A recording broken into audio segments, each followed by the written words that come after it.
Yeah, growing fast. So, how's everybody doing today? Exciting Wednesday, sunny day, and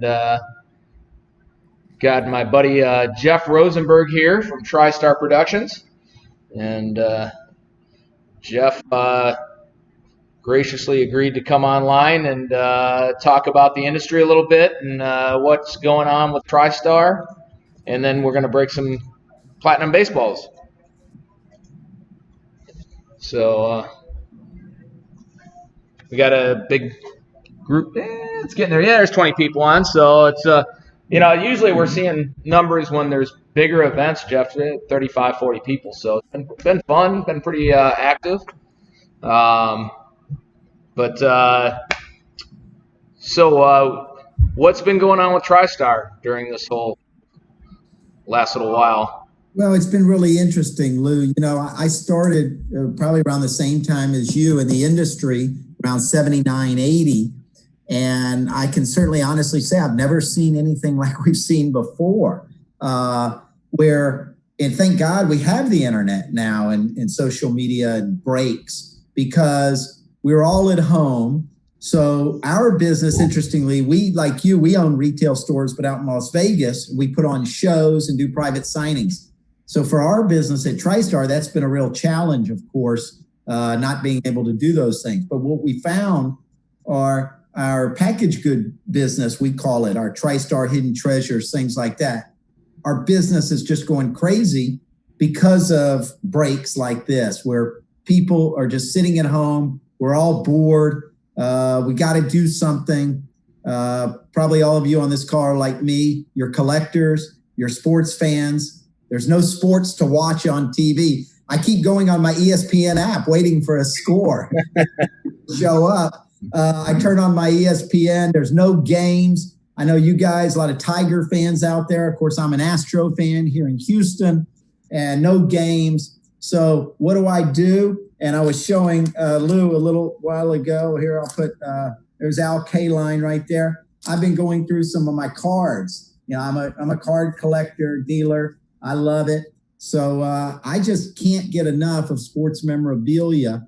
And I'm so excited to be able to present, to you guys today our hidden treasures, our Platinum series. And I'll go into it in more detail as we get there, but all the special things that are in there that you might be able to pull up. So I'm having a great time.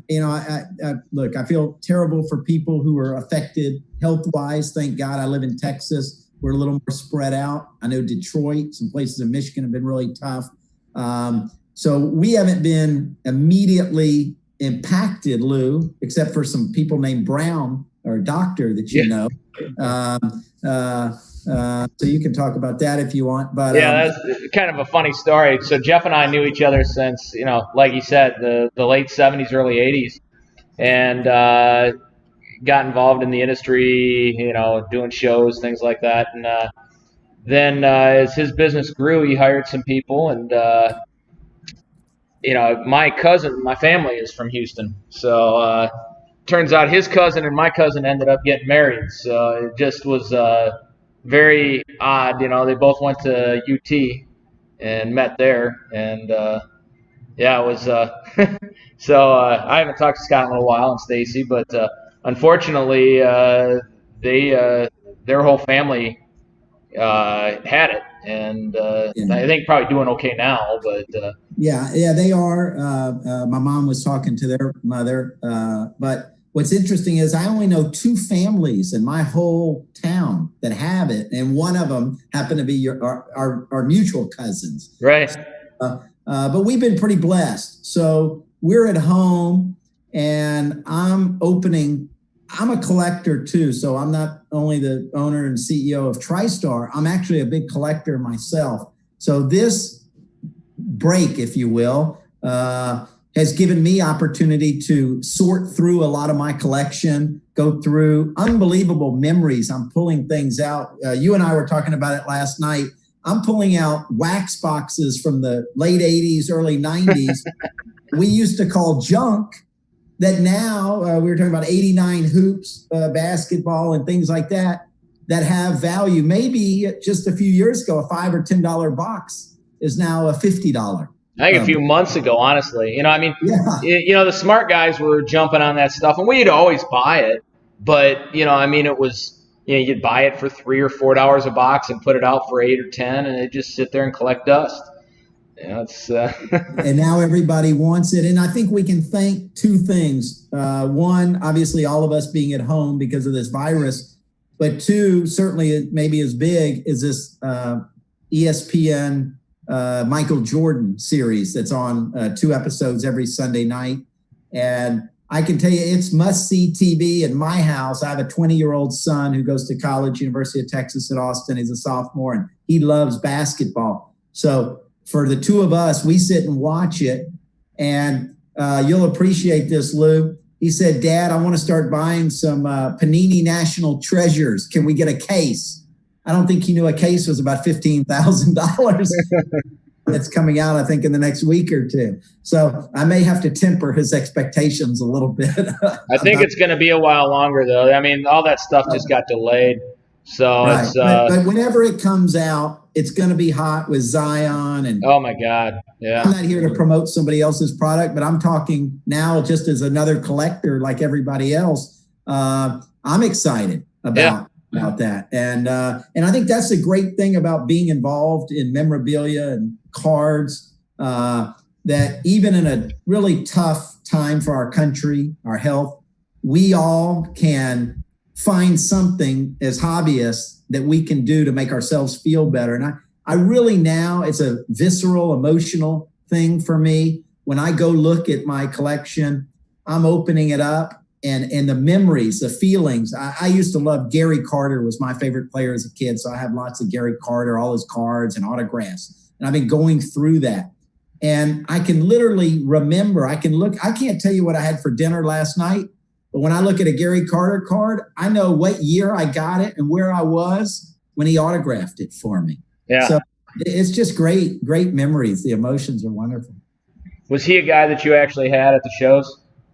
I did. So that was pretty cool, where my hero, I mean, he was my hero. I would go to the hotel, ask him. He actually gave me his bat one year. So I have his bat, and we've had him at shows. They called him the Kid. And any interview you saw, anything, he was just as nice off the field. I mean, he was just like a really, really nice guy. Obviously a tragic loss to lose him so young. For sure.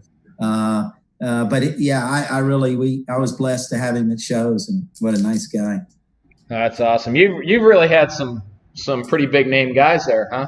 I mean, over the years with the shows, plus your private relationships, or not private your relationships with some of the players. We started, obviously the big one, Tom Brady has been massive. What's going on now that the trade has occurred? Well, so what's interesting about that is I didn't know what to expect from a memorabilia side. Of course, is a fan of Tom Brady. We started doing signings with Tom right after his first Super Bowl win. I think that was in 2002. So we've been together 18 years now, exclusively handling all of his signings. And he is I don't care if you like the Patriots, you hate them, whatever it is. He's the nicest person you'll ever know. I mean, he's really a down-to-earth, really good guy. And so, he's won 6 Super Bowls. He's been in, I think, 9 of them. Not 9 in 18 years. It's pretty amazing. But I didn't know what to expect when he went to Tampa. First of all, he's 43 years old. He's going to a team that's not a winner. They were 7-9 last year. I was a little, concerned, I would say. Like, for him, is he going to win? Because he's used to being in the playoffs every year. He's used to having at least a shot to go to the Super Bowl. But I tell you, I see it differently with that as well as the memorabilia, because we will eventually do a private signing with him when, the health, it's safe to do that. Sure. And when that happens, it's going to sell out immediately. I had no idea. I mean, the demand is so crazy. I couldn't believe it. So that's amazing. And then now that they've signed Gronk, they had a good draft. You start looking at things, and they were 7-9, but their quarterback threw all those interceptions. You take some of those away. If Brady likely won't make those mistakes. you could have a 10-6, 11-5 team pretty quickly in Tampa going to the Super Bowl, creating hype. And I think behind Mahomes, behind Kansas City and San Francisco, they were the third highest bet team in Vegas. Really? They got best odds now. So Tampa, who would have probably been the 29th or so. Right there with the Lions. Right. Well, yeah, the Lions. They're looking better. But you know so there's that whole anticipation now. And again, I didn't know how many fans were just Patriot fans versus Brady. And I can tell you, again, based on people contacting us wanting to buy, there's a lot of Brady fans. So even though he's left New England in the Patriots, they like Brady and they want him in a Tampa uniform. So that's going to be pretty cool. Yeah. And I've had a couple of comments of, who's my new favorite or second favorite team, is wherever he ended up going. Not even knowing where he was going at the time, And we have the Michigan connection, obviously, as he played college. Oh, yeah. So, you can't take that away. That's his college. That's his alma mater. So, there's diehard Brady fans here that, they love the Patriots because he was a Patriot, I think, and because of what he did with them. It's pretty awesome. You have other players that are exclusive to you or primary to you? I know you were working with Bo for a while, but I know he's not an exclusive or anything. Or Roger? Right. Well, yeah, the guys behind me, I don't know if you can see the photo. I got a Bagwell and Biggio. They're kind of two of my favorites. I'm an Astro fan, of course. So we deal with them exclusively. Roger Clemens, Ryan Sandberg, the newest Hall of Famer. He won't get inducted this summer, but he is the 2020 Hall of Famer, but he'll get inducted next year because of the virus, is Larry Walker. Obviously, people remember him with Montreal and Colorado. And then right at the end of his career, he played in St. Louis. So that's been a big surprise for us, the demand for his stuff. He was a pretty tough autograph when he played. He didn't do a lot of signings for the card companies where they would insert them. So we're getting a lot of demand from card companies, from collectors. Of course, everybody wants the Hall of Fame yellow plaque or the Hall of Fame baseball things they had signed. So I think we're going to do a signing in June, again, depending on how this COVID works out. We'll do a signing with him.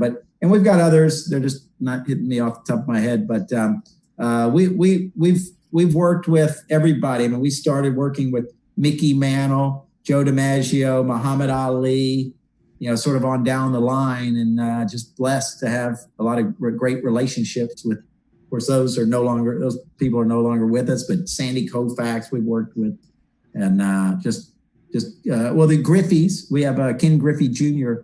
exclusively. He's done 2 private signings for us in 17 and 18. And we didn't do one last year. We were planning to do one this year. Of course, now with the virus, we'll have to see when that happens. But sure. He's another one. He was a hero of mine. He started in about 89, I think, with the Seattle. I think he got drafted about 87 maybe. Yeah. I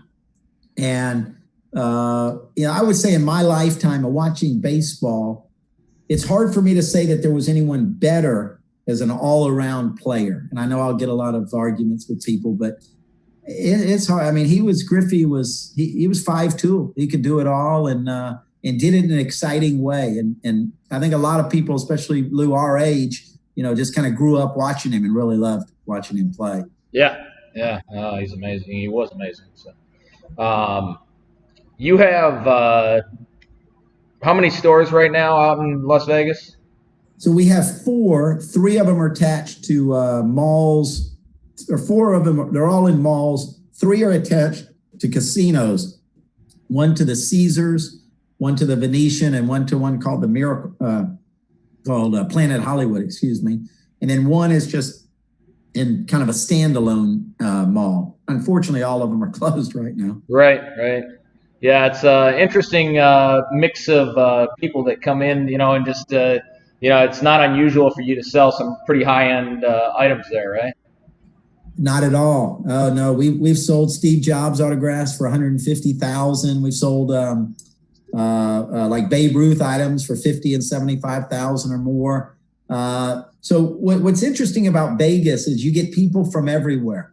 And it's hard as a retailer because you got to stock everything, right? So we'll have a guy come in. In fact, we've had signed out there. We just had Barry Sanders last year. Yep. And he actually was supposed to come 2 weekends ago, whenever the NFL draft was. Okay. We had Barry Sanders with Urlacher, of course, the old linebacker for the Bears, Joe Montana, and some other players. And of course, all that got canceled because the draft was no longer going to be in Vegas and they closed Vegas. But it's really interesting. So we'll have people come in to see Barry Sanders. Some will be from Detroit. Some will just be football fans. But they'll come in our store, and we kind of have to carry everything. It's tough, but it's really exciting. And what I like about it is the analogy here is somebody comes into that store. They're not in the industry. They're not hobbyists like all of the people who are going to be on our break tonight. But they become hobbyists, a lot of them.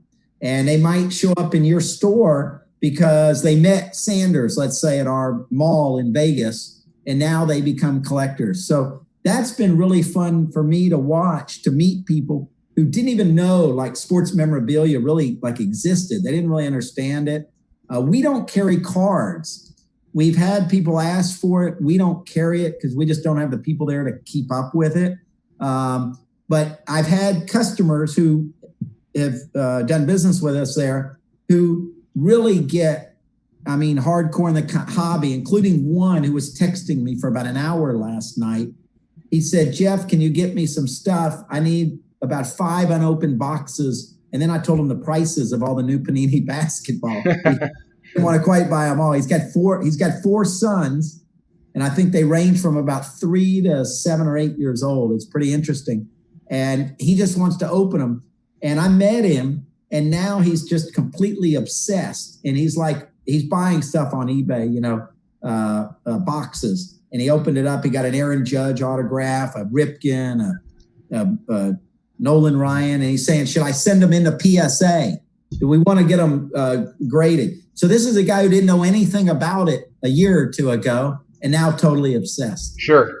Yeah, it seems like we're seeing a lot of that type of thing just by buying trends that are online. You get guys that are bidding up, like on a graded BCCGs and they really don't know what it is, but it's a graded card and it's a Jordan. So, up it goes. And, dumb luck will end up being that card ends up going up just as much as the other ones do. Maybe not to the same level, but the same percentages, and it's like, there's so much that seems like it's just going crazy, and there's so many new people coming in. That's what seems like the coolest thing in the world to me is, and we were seeing it before this all started. I can't imagine after, people rolling in here that were not collectors that are, did you see the article in Sports Illustrated? I honestly, everybody's told me about it, but I have not had a chance to read it. I kind of saw the headline, but I haven't read the article yet. Yeah. It was great about breaking and stuff like that. Yeah. Unfortunately, it was relatively positive. How mainstream media can be with our industry, and it's not always the greatest, but it was, and it's cool to hear people talking about it outside of our world. So, well, did that other spot fill? I'm not positive. Okay. Hey, we still have one spot left in our second break, but I'm happy to take questions if anybody's got any questions, for sure. Sean's got one for you too. What is this? The PED. Somebody, and this you're a great person to ask this, I think. If the PED crew, as they refer to it as, gets inducted, will there be a spike in memorabilia, in their memorabilia, I assume specifically? Whether it's, and the same thing could apply with Rose, but the other guys that A-Rods and other guys, you think that's going to be a big factor for their memorabilia? I really do. I absolutely do. Yeah. So how hot rookie cards, high graded and signed rookie cards slabbed are right now. Yeah. I really think you're going to see a jump in those guys. And I'm looking at the high end, the Clemens, the Bonds, Mac. Sosa and McGuire. So I'm going to put Clemens and Bonds on the highest level. I'm going to put Mac and Sosa on the next level. And the reason I say that, and this is, again, just my personal opinion, I really believe that had Clemens or Bonds never touched anything, they'd still absolutely be Hall of Famers. They were not great before all of this came out. So if they're put into Cooperstown, there'll always be haters, but there's going to be a lot more likers. And their memorabilia trades so low compared to what it should had there never been a PED issue, that I think there's going to be a nice spike. McGuire and Sosa, I think there'll be some, not as much. And I think even less so for like a guy like Palmeiro. He's a Hall of Famer. I don't think he has the name recognition to get a big spike. I think I happen to be a believer that they should put him in. I don't like what they did in some cases and more on some than others, but I do think baseball needs to recognize these guys because we all know what they did. I mean, they're paying a price for it, but they were greats. They were monsters, and I think it will help their memorabilia, both autographs as well as cards. And then when you combine them, a signature on certainly a rookie card. Yeah, interesting. And obviously Pete Rose is the other guy that comes to mind. Being blocked from getting into the Hall, and I think I think everybody kind of thinks it's an eventual reality. That these guys and he will make it, but maybe not. I don't know, but he should be there. He was my hero. I mean, there's no doubt about it. Pete was my hero. And, he just one mistake after another, but his has nothing to do with playing, right? I mean. Well, that's just it. It shouldn't be blocking him. But then again, Joe Jackson, can't get into that. All right, well, let's, what do you say we get into breaking this product and starting to open some baseballs? Oh, my favorite part. Let's do it. All right. And guys, just to let you know, we do have, I think somebody was talking about getting in on the last spot. We have 2 cases. What's that? Okay. Oh, spots are all full. So who's the last? Jeremy on YouTube. I think it's Jeremy Nelson. Oh, okay. I'm getting all kinds of. Oh, that's not me. That was me. Okay. Hold tight for 1 second, Jeff. All right, so we're going to flip this around. Actually, I'm going to, the way we do it, Jeff, is in this instance, we're going to do it draft style. And we are going to sort our list of participants set number of times we do it. We determine with our wheel here how many times we're going to sort the list. So I'm going to turn this way for a minute, spin it. If it's even, if it's an even number, we do it 6 times. If it's an odd number, we do it 5. Keeps them ranked. All right, it is odd, so we're going to sort our list 5 times. Seems like we always get odd. Yeah. Hold tight for a sec.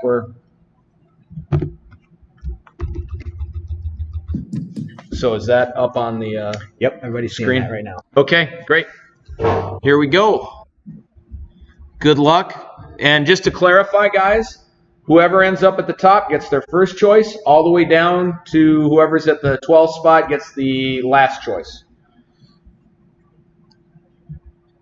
All right, where am I? I'm going up here. That's a lot easier. Randomize, right? 1. Like I've never done this before. 2. 3.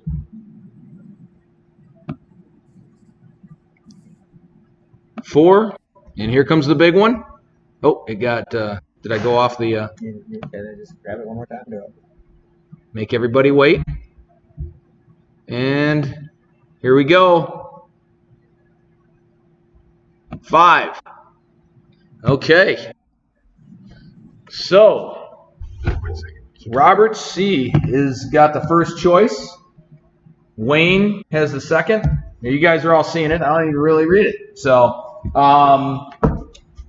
so now we are going to get out our cases.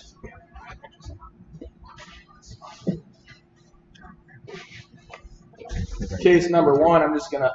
I got this sideways a little bit so I can. We're gonna open them all up. The fun part for sure. See what we get. Speak for yourself. I'm nervous. First ones you've seen opened, at least in public, right? First ones I've seen at all. Yeah, absolutely.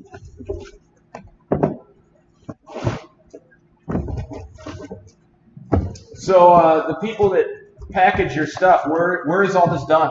Is it done in Houston? It is done in Houston, yes. So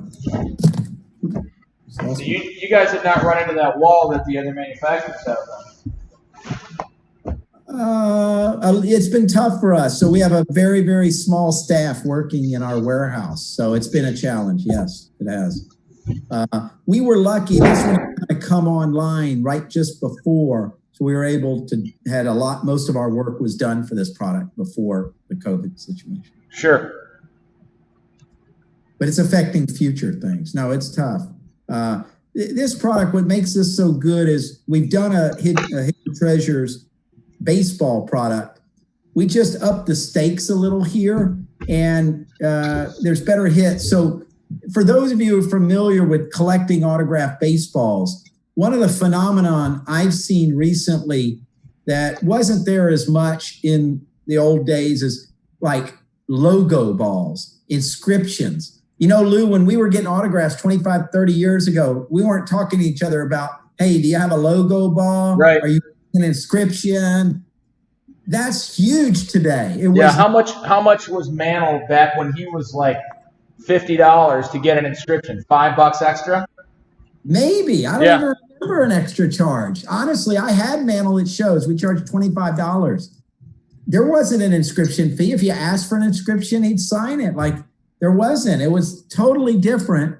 And so now we're looking in this product, not just for the big names like Hank Aaron and Derek Jeter, Mickey Mantle, Williams, of course, obviously there's a Babe Ruth. But we want Greg Maddox's final game dated and inscribed. And we have Eddie Murray and Robinson who did that. We've got Pudge Rodriguez. I didn't even know. We have a ball signed Ivan Rodriguez Torres. That's his real name. And these are real limited. Yeah. So it's a completely different game. I'm excited to open it for that reason. I just had one of my colleagues text me that he's watching. I'm not sure how. Are they on Facebook or something watching? Well, we're on Breakers TV right now. We're on Facebook and YouTube. We stream live all three. So he's somewhere. And I'm going to tell you, he and I grew up in the business. He works with me at Tristar. And we're like two kids in a candy store watching you, which I want to let you open it now. Yeah, I'm going to start. About it. It's so exciting to watch this. Because again, I was telling my wife right before I came on, and you know her, Lou, I said, man, I wish they had this when I was a kid, when I was younger. You know, I know it. It's thank God they got it now, right? We would have gone crazy. Oh, well, and I'd be in trouble with my business. So we had to very nice packaging. It's got this cool bag. I like that. Your team's done a beautiful. And here we go. Number 1. So I'll show it through the bag, but Brooks Robinson. See if I can. Nice. Very nice signature. The guy you want to get. He's getting up there in age. He's been sick. I don't know how much longer. Of course, we just lost a legend in Detroit. Oh yeah. Line. And that, it's sort of a morbid thing, but we saw K-Line's memorabilia just shoot up. Yep. Yeah, for sure. Selling a lot of his stuff immediately after his passing. So, you want to get these guys, the K-Lines, the Brooks Robinsons, because they're at the end.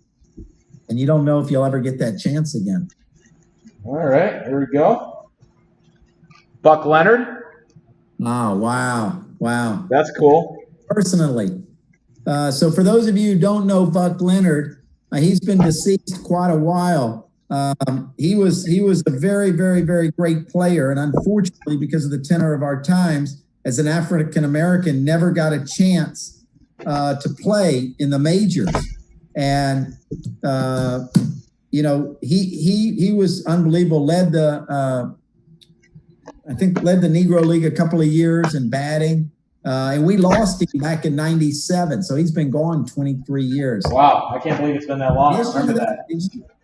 If I can see well, the condition is really phenomenal on that ball. Yeah, yeah, super nice. It's toned, but it's evenly toned. Very nice. The signature is just and look how those guys signed every letter. You don't see that today. Name a star. I've seen Shohei Ohtani and. Oh yeah, you can't make out anything. You know, it's like. Yeah, now is that for his autograph? There is it? You think that's quite late in his career? Though it's pretty shaky, you know. But yes, yeah. That my guess that was probably signed in the '90s. Sure. 97. That was probably signed from maybe 89, 90 to 96, 7 in that era, based on the signature. Okay, this is different. Oh, okay. I didn't realize that was who it was. Roberto Alomar. Yeah, what did he write? He wrote final game 9504. Yeah. So these are rare. I've never seen these inscriptions before. That was one of our team members that I was talking about earlier at Tristar, Doug Goldstein, who manages that process. He came up with that idea. I thought it was a fabulous idea to give the collector something different. So maybe Alomar signed thousands of baseballs, but he's signed very, very, very few with that actual inscription. So that's really cool. Sure. At first, I thought it was Rosema. I was like, no, it can't be Rosema. Dave Rosema. I hope. Yeah, I know Dave Rosema. I remember getting his autograph, but he wouldn't be in this product. No. Tom Glavine with the Hall of Fame 14 inscription.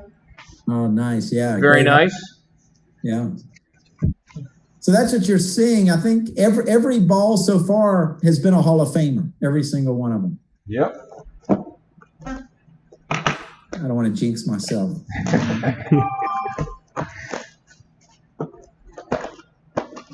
This is fun, man. We've been opening stuff nonstop, but this has been this is the funnest we've had. Funnest amount of time I've had. But what I like about this, Lou, what I like about it, there's no commons. There's no commons. Yeah. Stars, superstars, Hall of Famers. Wade Boggs. Another Hall of Famer right there. Yeah. Beautiful ball. Nice signature. Awesome signature. People don't realize, I don't know if you'll agree with me, Lou, that the greatness of Boggs, I still don't know that that's appreciated, the kind of hitter he was. And especially, he wasn't like 26 the first year he came up to the majors? Yeah. It was that late, you saying? Yeah, I think he was. So he was born in 58, and I don't think he was up to like 83, 84. I mean, he was old. And here's a guy who maybe 25 ended up with over 3,000 hits, but didn't start till he was 25. And how many did he win? 5, 6 batting titles? I mean, yeah, he was. I think he won 5 batting titles. In fact, he won every one of them from 85 to 88. I mean, I guess the one that I surprised, I didn't realize he was that old when he broke into the majors. Yeah, he was born in 58, and his first full season, I think, was 80. Well, he got up in 82 a little bit, and then 83. So about 25 years old. So how many guys come in at 25 and can get 3,000 hits? I mean, this is cool. And then another probably late in his life signature, Tommy Lasorda. Yeah, HOF 97. Yep, beautiful. Yep. We're on a run. We got all Hall of Famers. Stay. By the way, he's not going to be signing for too much longer. He's in his 90s. Is he?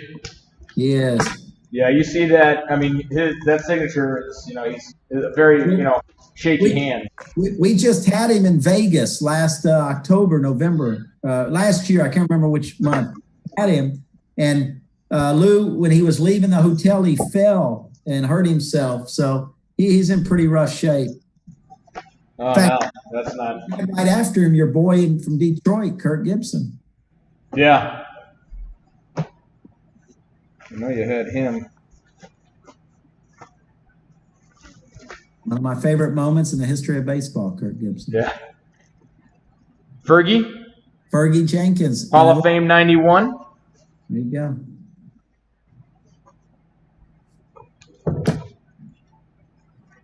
It's funny, the video's not getting me, but I'm kind of peeking into the bag like a little kid. I tell you, we all are. We're all kids when we're doing this.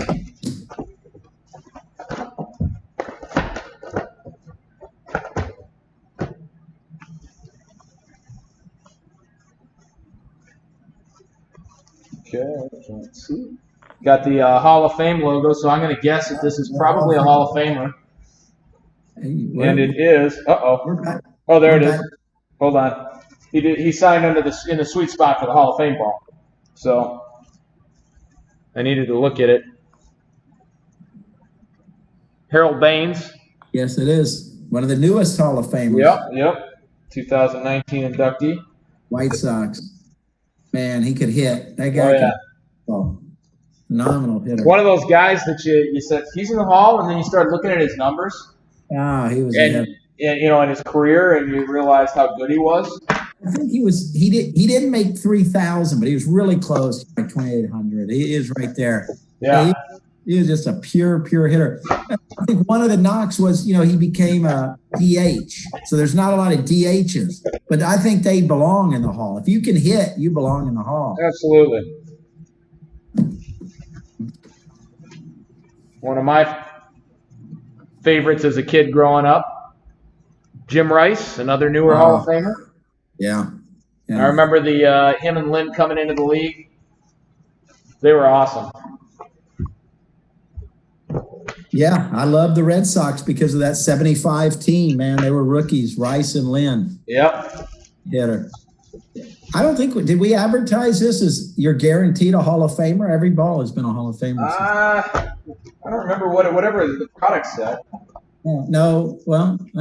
Guaranteed one autograph limited edition baseball. It's not. We've got Trout and Cole. Right. Connie. So now they're not all Hall of Famers for sure, but. I assume that's Frank Thomas. I can't see a good picture of it. Yes, that is Frank Thomas. That's the Big Hurt. 2-time MVP, Big Hurt, White Sox. We're on a roll with White Sox with Harold Baines and Frank Thomas. Man, Frank Thomas, you talk about hitting the ball. This guy. Putting up the names? I've got them listed. They're not on here. Yeah, but they might need to be once we're done here. Oh, who's? Gotcha. Thomas is amazing. He was a tight end at Auburn. Yeah. Huge guy. Oh, yeah. Okay. Most people thought he'd be a football star.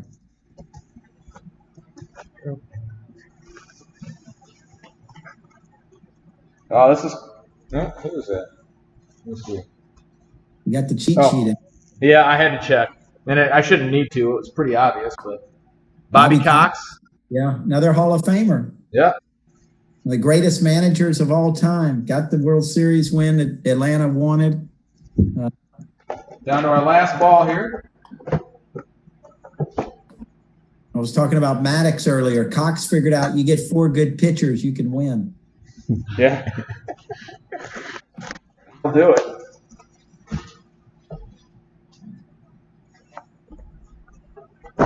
It sounds like if you got 24 people, everybody just has one ball, right? No, it's several that have multiples. Okay, because I was going to say I've been involved in a few of these, and usually people have more than one. They're trying to help their odds. First non-Hall of Famer. So what is it going to be? But it's not bad. Future Hall of Famer?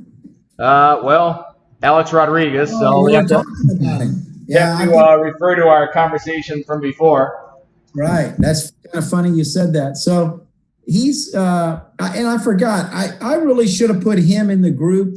Don't you agree with Clemens and Bonds? I mean, he's massive. The numbers are incredible. Right, but even without any steroids, I mean, the guy is just a phenomenal player. Yeah, you just when you look at those, are they hologrammed with like a limited edition number? Yep. Oh yeah, guys, that I didn't even realize. I'm sorry. So the A-Rod is 3 of 3. Right. So that's going to tell you there's only 3 A-Rods in the whole product, and we just pulled one. That's Frank phenomenal. Thomas is number 2 of 3. Oh wow. Fergie is 30 of 36. Robbie Alomar is 2 of 6. Brooks is 4 of 6. Baines is 5 of 6. Buck Leonard, 2 of 3.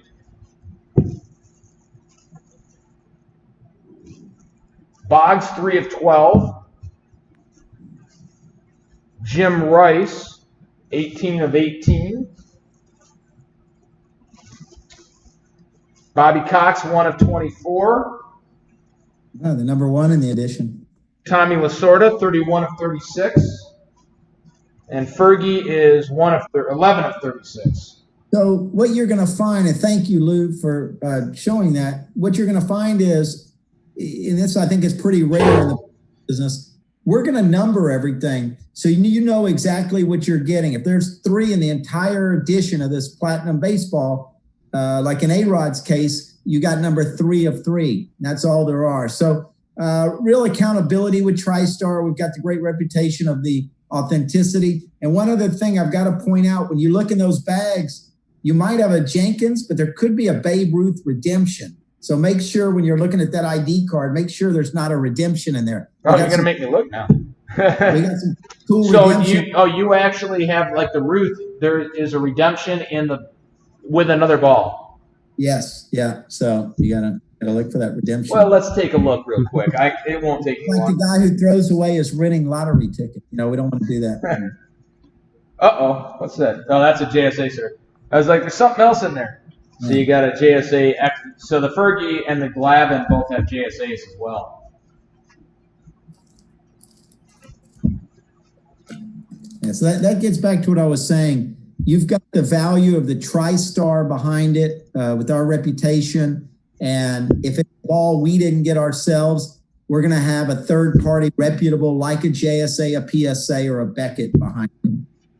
Awesome. Now, guys, this is the part where you guys got to pick. We're going to put the list up on the screen.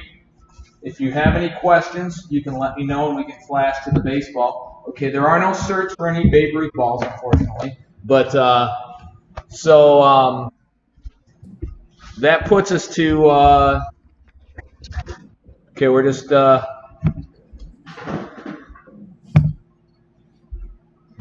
All right, so Robert, you get first choice, and we're going to have that up on Facebook, right? So we can know what he chose. Yep. What he chose.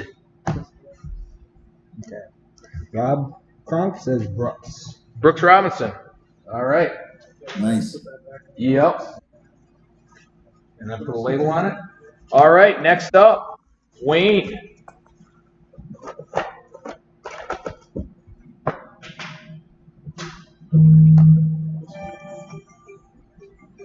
Brooks. Yep, that's Rob.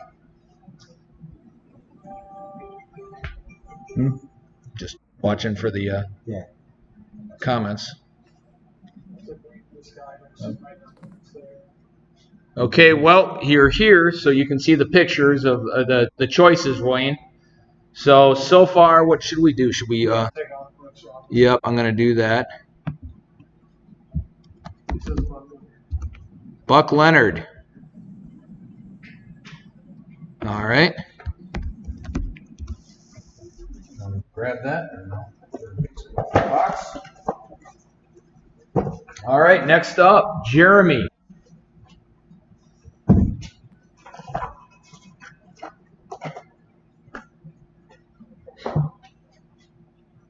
And once you guys see the choice of who took what, you can go ahead and put your pick in if you know you're next.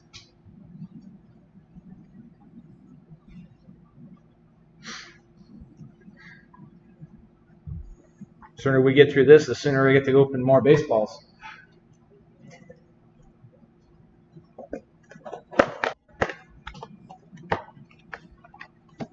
And hopefully everybody is on and here.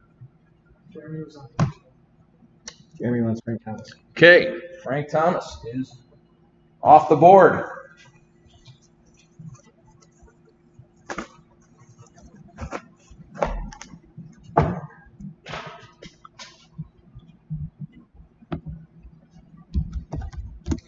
Okay, next up is Josh.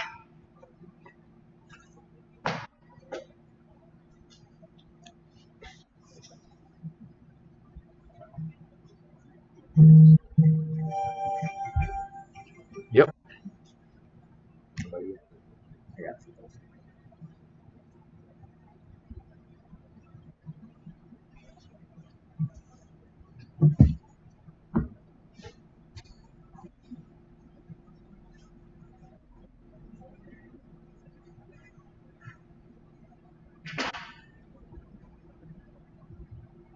Josh didn't hear who was just taken. Frank Thomas. Frank Thomas is gone, yep. The list should be up. Yeah, the list is up there, and I'm marking gone on the players, so it's... Should just take them off the list. Like clear the cell. Clear the cell. Yeah, I can do that too.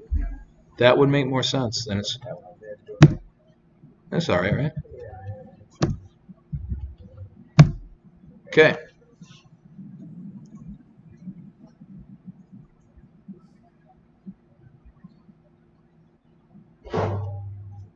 And Jeff, feel free to chime in if you're not busy. You want to talk about anything? Yeah. Who's last? This is A-Rod. Him? A-Rod? A-Rod. All right, we got A-Rod off the board. Yeah, before you go last, I want to say something. Okay. So next is Mark K. Mark Kraft. Who you like?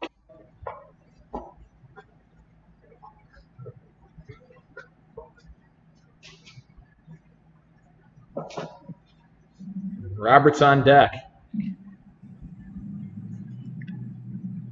Have your top two picked out, Robert.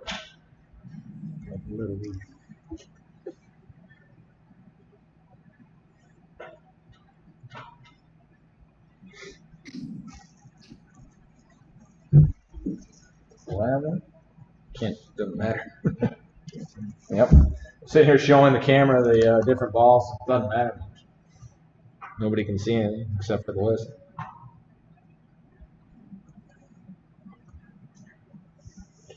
Hopefully, Mark, everybody's on here. Already said that. Yep. Just waiting for How? So we're about half Boggs. Okay. Here it is. All right, Robert, you're up.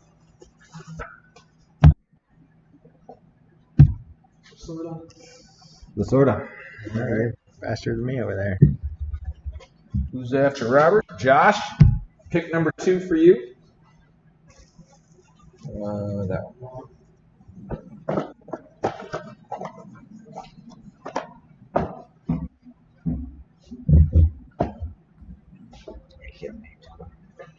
Yeah, really.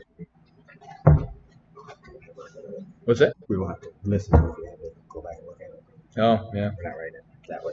Yeah, you might want to add to the sticky note so we can put it up who got what if we need to. Yeah. Alomar is inscribed? It is, yeah, it's inscribed with a final game. It's got his number and then final game with a date.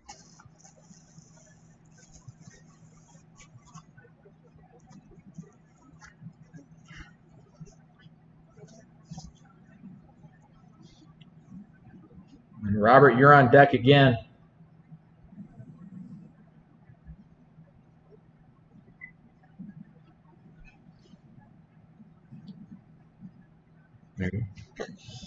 I'll take it, Alomar. All right, you got it.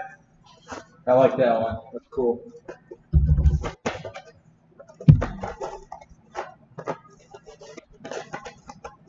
Alomar for Josh. Robert Baines. Earl Baines. That is that this one again? Yeah, that's the sweet spot one. I like the Hall of Fame balls. That's cool. Definitely a good idea, Jeff. Jeremy says he'll take Glavin. Jeremy has Glavin. Baines for Robert. Okay. And then Josh, you get the next 2 picks.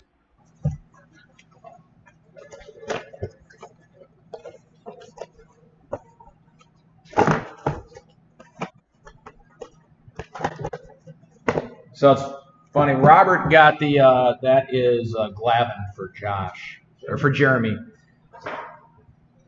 Josh will take Bobby Cox.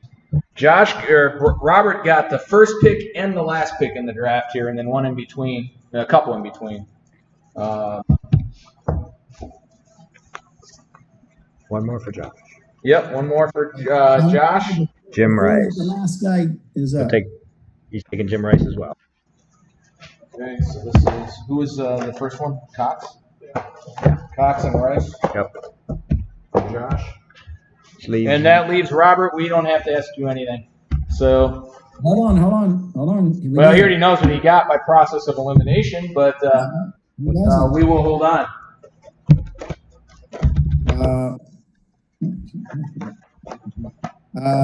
All right. So who is it? Who's Robert? It's Fergie for Robert. Okay. All right, Robert. Robert, do you know who Monty Hall is? Ask him. His limit's about a 30-second delay. It's about a 30-second delay. Just a heads up. Because of how it goes live. Who doesn't know who Monty Hall is? Well, maybe a lot of people. But. We'll find out.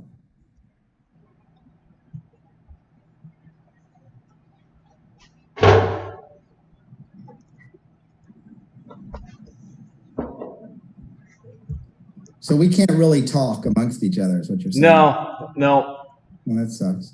Yeah. He does know who Monty Hall is. Okay. So they call me Monty Rosenberg. And Monty Hall, for those of you who remember, let's make a deal. So I've got a deal for you. I sent Lou some extra balls, which I'm going to credit him for if you use it. But I'm going to give you an option. Okay, I'm holding up. Can you see this, Lou? Oh, yeah, 63 tops K-line. Looks nice. Okay. Yeah, we got a little corner on the left, but otherwise really, really nice card. A little blurry, but I can see it. Here's the deal. Because you had to go last, I'm going to give you a free 1963 tops K-line. I'll mail it either right to your house or to Lou, either way, whatever he likes me to do. I'll do it. You get a 63 K-line and a Jenkins, or you can choose door number 2, which Lou's going to pull out one unopened from a case he's just opened. One, and you can have that. So it's your choice, Robert. You get the Jenkins and the K-line 63, or you get a brand new ball. We'll let you make the call. And I will say, Robert has, he's the gentleman that bought the case that we're opening right after this. So he's going to have, he's got some spots. Okay. I don't know if he's in the second break. I don't think he is. I'd do this for whoever went last, so it didn't matter. Right. I want the person who goes last to get another shot.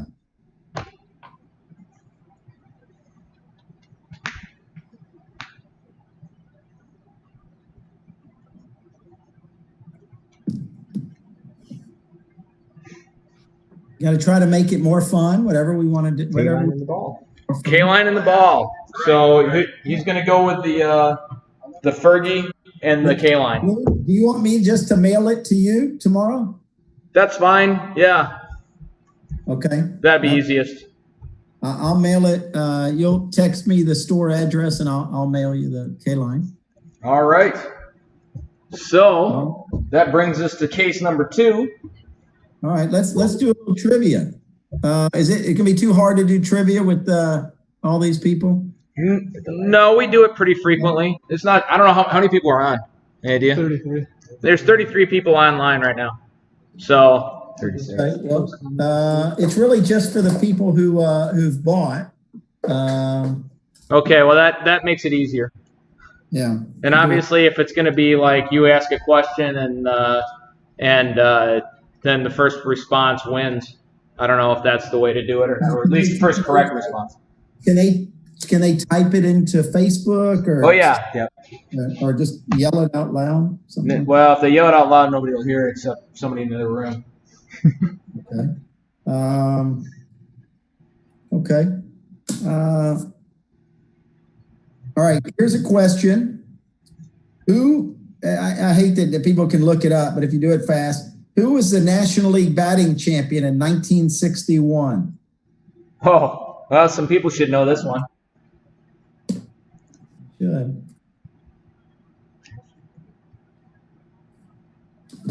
He didn't win too many batting championships, right? Like maybe just one? Yeah, but he did a lot more. Hall of Famer. Oh, then it wasn't who I thought it was. 5-tool player, National League, 1960. Oh, National League? Yeah. National League. Germany. We got Carew, Harmon Killebrew, K-Line. Carew, Harmon Killebrew, K-Line. Norm K-Line's Cash. out. Cash is out because it's NL. I was thinking AL. Carew's out because he wasn't playing then. This is one of my favorites. Killebrew is not the 61 batting champ. Roberto. Clemente. You just said that. That's a winner. Ding, Clemente. ding. This is what you win. 19. Oh, wow. Joe Cligman. Beautiful card. Look at Joe that. Kligman got it. You win a 1964 types, Roberto Clemente, 5-tool player. I told you I love Griffey, but this guy was the man, right fielder for the Pirates, and unfortunately taken from us December 31. And what reminded me, Lou, December 31 of 72, he was doing something. There was an earthquake in his country, and he was flying back to his country to help his countrymen, deliver supplies. And unfortunately, the plane, I think, had too much stuff, and it was going to Puerto Rico, and it went down, and he passed. That's a really nice card. And, yeah, that's awesome. Joe, if you're not a fan of Roberto Clemente, I know somebody that'd buy it. But that's just sad. All right, we got case number 2, but before we break them out, we got to do the sort. See who gets Gryffindor.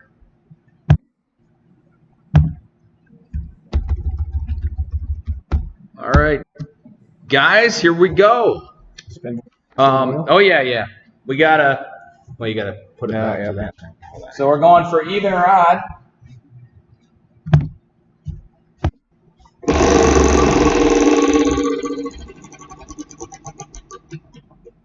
Oh, there we go, even. So we're doing it 6 times.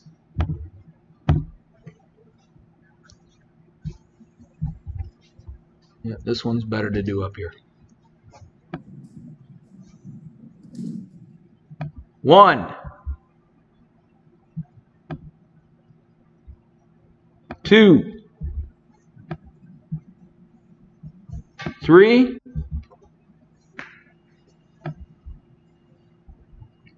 4,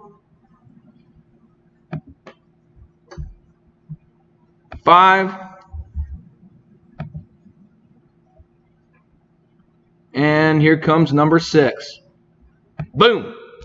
All right, Jeremy, Josh, Jeremy, Jax, Jeremy, Mike, Hal, Josh, W, Josh R, Joe, and then Josh R. All right, boys, here we go. All right, Josh R., don't be too upset. You may get it your way. I got to tell you, Jeff, Josh R. was the guy that really got us going on this. He jumped in, bought 4 spots right away, said I'd be thrilled with that, and then a couple other people came in and said, yeah, that sounds cool. But he's the guy that really got it rocking. So well, I'm going to have to find something special here. I'm going through all my cards. I got to find something for him. And Joe says, thank you, definitely. all right, this is fun.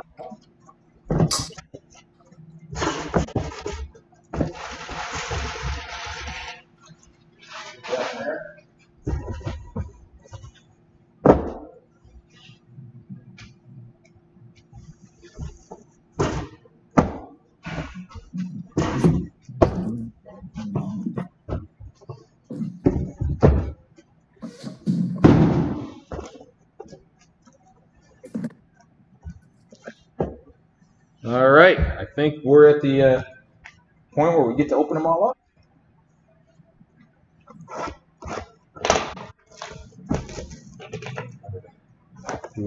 Crack it. First swipe.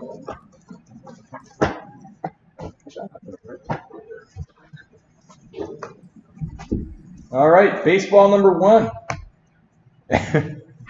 Brooks Robinson. What do you know? That's funny. That was the first ball we opened last time. Okay, so and that is 2 of 6. 2 of 6.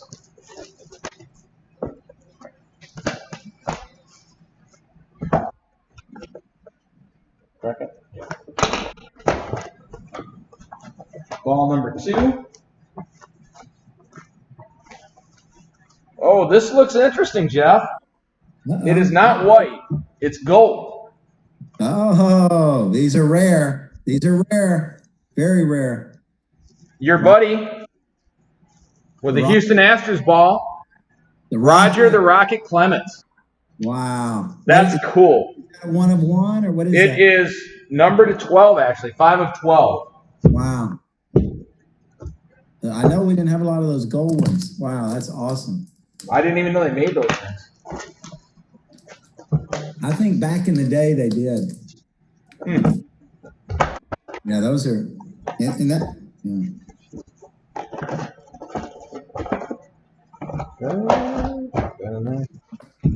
All right. Michigan State grad, Robin Roberts, Hall of Fame 70.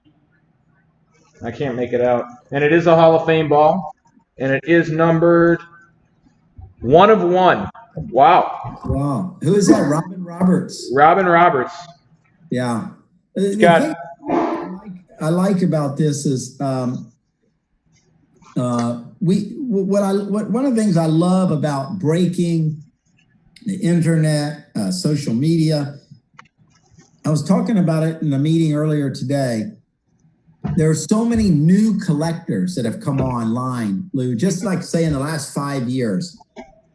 The thing I like about this product, there are so many collectors out there who never had a chance to meet at a show like you and I did. Some of these people like Robin Roberts or Buck Leonard, and you can get a signed baseball, you know, as if they're still here. And of course, Robin Roberts has been deceased now for many years.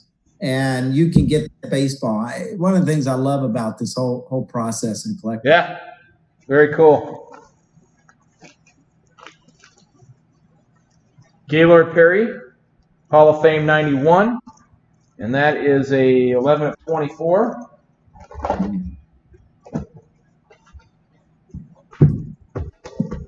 So they didn't leave him out of the Hall of Fame for throwing that spitball, did they? No. Left him out of. Didn't he get kicked out of a few games for that, though? I think he did. More than one, for sure. He won 314. How many pitchers over the next 50 years? I'll ask your opinion. How many pitchers over the next 50 years will win 300 games? Let's say anyone who's pitching today for the next 50 years, how many will win 300 games? Nobody. I mean, nobody. Remember, it's hard to win 18 now. Oh, yeah. You'd have to do that over like 17 years. Yeah, it is. Yeah, it's not going to happen. In a row. That's like the 30-game winners, you know? No. Not going to happen. They can't. Never gonna see that. No, God. Was McLean the last one? Yeah. Burt Blyleven. Another one, Hall of Famer. Number to 9, 9 of 9. Yes, you're guaranteed. I'm reading up here. My trusty assistant, Janice, has let me know you're guaranteed at least 9 Hall of Famers. Okay, 9. So well, we got 11 on the last one, right? We didn't. The only one that wasn't was A-Rod, right? Yeah, and this guy's pretty interesting. I believe he's the only Dutch. He's from the Netherlands. He's the only Dutch Hall of Famer. Burt Blyleven. Got this guy last time, but obviously, clearly a different time of when he signed it. Tommy Lasorda. Oh, wow. Yeah, yeah, yeah. Probably a little older signature. Yeah. Yep. But a beautiful white ball, numbered to 36. Lou, you'll appreciate this. 25, 30 years ago when we were doing this, it wasn't a big deal. If you had a ball, it was a ball. Now, if it's a white ball, it could be a PSA 10 or the signature. Like, we weren't, you remember in those days, we weren't looking at the grade of the signature or the ball like we are today. Oh, yeah. You know, what do you think of that? Because Beckett does not grade the ball, just the signature. PSA grades both, right? Yeah, and I don't want to play favorites among authenticators because I like all of them, okay, and graders. When I say all of them, PSA, JSA, and Beckett, I think they all do an outstanding job in the industry. I personally, you're asking Jeff Rosenberg personally, I like it better when they grade both. PSA will actually allow you to choose. So you can get a grade on the ball and the autograph, or you can choose just the autograph. I think that's a great service. I think JSA does the same.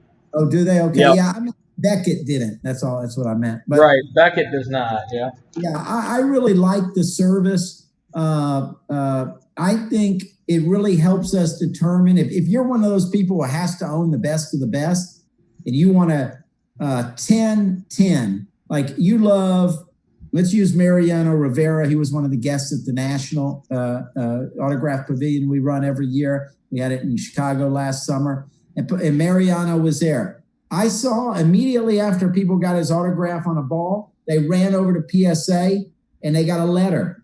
It could have been a 10-10, a 10-9, a 9-10, an 8-10. I thought that was really cool. I was integrating before, but then when I saw that, I was like, wow. Now I got it. Now I have to have a 10-10. So right. I'm going to buy Rivera balls. And I think I had a few of them, and I had one that was 10-10. The rest weren't. So I like it. I really think it's a great feature, but it's not for everybody, and some people don't. That's okay. They don't have to get theirs graded. Sure. Yeah, absolutely. Paul Molitor. Oh, twin, man. What a great player. And oh, yeah. This one is numbered to 18. Another great hitters. We got what? Clemens, of course, Jenkins and Perry and Roberts. We got a lot of great hitters. A few great pitchers. Oh, yeah. Bert Blyleven.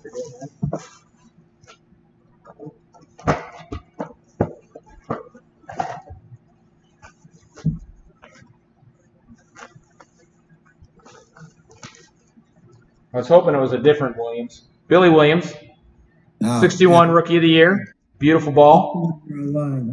What I like, again, I would venture to say at least half the balls have an inscription. Yep. Yeah, that changes the deal, doesn't it? Yeah. So for those of you who've been to the sports memorabilia, the card shows, you know, they almost, not all of them, but most of the players now charge an additional fee for an inscription. So you got to pay more. It could be $10. I don't think anybody, Lou, is $5 or $10 anymore. No, when last time we had Tram, he was 25, I think, right. for the other, just the inscription. So don't lose sight of that. When you get one of these balls with an inscription, it may be another $25 or more value just because of the inscription. Making sure that that extra piece of paper there wasn't the something else besides the JSA shirt. Oh, this is nice. Johnny Bench. Wow. Big red machine. And there's another inscription, HOF8. Look how beautiful the ball and the art. So that could be a 10 of 10-10 right there. Absolutely. So I'm not telling you to do it because everybody has to do what they want. But if you because it costs money. But if you chose to get that authenticated and graded by a PSA, a JSA, or a Beckett, and let's say it was PSA, JSA because they give two numbers. If that's a 10 of 10, you can take a ball that could be 75 to 100, and that could instantly be like $200. Again, it's not the service. I'm not here to advocate for or against them, but I've done it myself.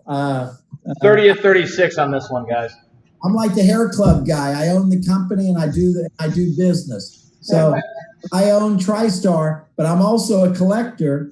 and I use the grading and authenticating services, and I believe in them. And they're giving an opinion, of course, on the authenticity. We know all of these are authentic. I mean, this is our business. We know. Yeah, well, you know, we had Jimmy on here last week, Jimmy Spence. Oh, did you really? So, tremendous guy. That was fun. You know, and that's really it. You're getting an opinion from a company. You know, it's one person's opinion. But when you're talking about Jim Spence, you're talking about one of the top 5 authenticators in the world of autographs. Maybe that might be a top 1, 2, or 3 club right there. Absolutely. Yeah. He knows the stuff. All right, let's look at this one. It is number 236. It is. Thought it was, but I couldn't. The Hawk, Andre Dawson. Oh, there he is. Hey, how about funeral director? Did you see him in the news? Yeah. What the heck? Had no idea. The Hawk is hawking. Well, that's the one business you always have customers. Yeah. Yeah. Extras lately, unfortunately. That's recession proof, I think. What was the baseball number? 36. Okay. I don't know what the number was. If you're down in Florida where he is, that you're a lot closer to those having that customer. Down to 2 balls here. And Lee Smith, final game, 7/2/97. Wow, that's cool. Number to 6. Now he charges, I think he's $25, $35 an inscription. There's a couple of them on there. So you're talking about a great value. I don't remember him signing much either. He's not a wasn't easy. That's for prevalent sure. guy, right? Right. You know, you get these guys that have been working the card show circuit, you know, for a long time. A little different deal, but. Well, I don't know if you saw Pete Rose did a signing yesterday, a private signing. And a friend of mine tweeted out today, one of my favorite tweets I've ever read. There's 3 things certain in life: death, taxes, and Pete Rose doing a signing. I thought that was pretty good. Yep. You could just add it with Denny McClain. Denny McClain is our Pete Rose in this area. For a table, we give him a table. When he shows up. He'll set up. You just give him the table. He sets up and sells whatever. We've had him advertised a couple times, and the same aunt has died every time when he said he couldn't come. All right, this is number 2. Oh, I'm sorry. I got to look. Oh, who's calling? Okay, this is Jamie Jaron. Jaime Hareen. Thank you. Jaime Hareen, legendary Spanish commentator for the LA Dodgers, the Spanish voice of the Dodgers, 98 Hall of Fame. Wow. Yeah, so I want to tell you a story about these kind of guys. Whoever gets that ball, hold it. Very, very few autographs of guys like that. So I bought a collection recently, and just in the last week, I've been going through, pulling these balls. I see this name, and it looks familiar.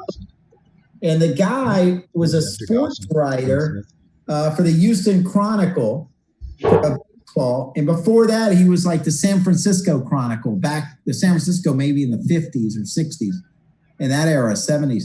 And, well, I guess after the Giants left New York, he was the writer in San Francisco. So a good friend of mine, you know him, Lou, Kurt Backhouse. Yeah. I called him up and I said, it was on a Hall of Fame ball, Lou. So this guy is in the Hall of Fame as a writer. I said, have you ever seen one? What's this worth? He said, you may have the only one Hall of Fame ball signed by that guy. I said, what would you price it at? He said, if I owned it, $1,500. Wow. The guy is a sports writer. But that's what I found. Like Vin Scully, his signed baseballs today are about $500-$600 easy. So these and I found a lot of these guys, especially the ones who passed away. I have another one in that collection, some New York writer, and somebody told me it was $1,000 baseball. So whoever gets that ball, I'm not saying it's worth that much today, but they don't sign very much, these guys. So yeah, is that on a Hall of Fame ball? It was not on a Hall of Fame ball. Okay, yeah. So a little more value on a Hall of Fame ball, but still a Hall of Famer on a baseball. Yeah. All Very right. cool. Well, that was a good mix of stuff there, I'd say. With the Clemens, the bench, the Jaime, Blyleven, Roberts, Molitor, Brooks, Perry, Billy Williams, Lasorda, Lee Smith, and who was his last one? Jaime Herring? No. Andre Dawson, The Undertaker. The Undertaker, right. Not the wrestling version.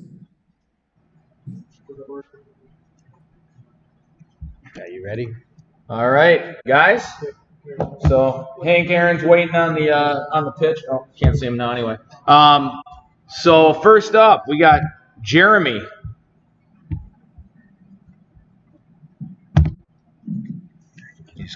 What's that? I'm getting them off right over here.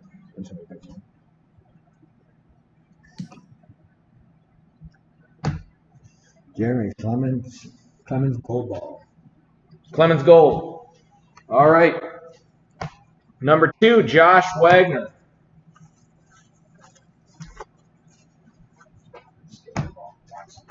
Gonna post it.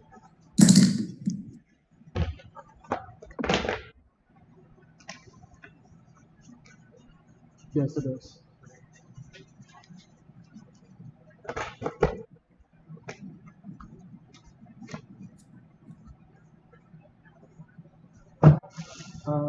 I'm not sure. I mean, I'm watching on my phone. Bench.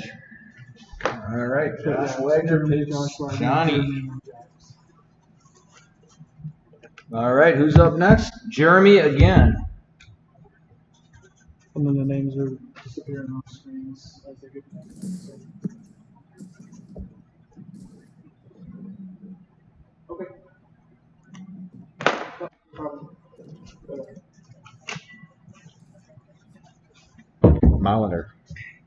Molitor. For Jeremy. Okay. Jax is next. Jax, you're up. Okay. All right. So this is Molitor for Jeremy.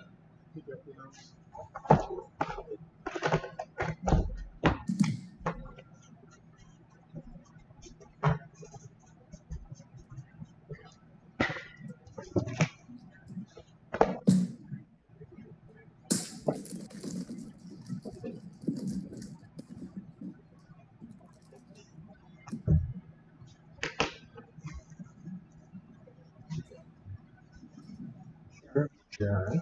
We got Andre Dawson, Blyleven, Lee Smith with the final game inscription. Most of these have inscriptions, except for Blyleven and Brooks Robinson. All of them have inscriptions. Most of them with the Hall of Fame inscription, except for Billy Williams with 61 Rookie of the Year.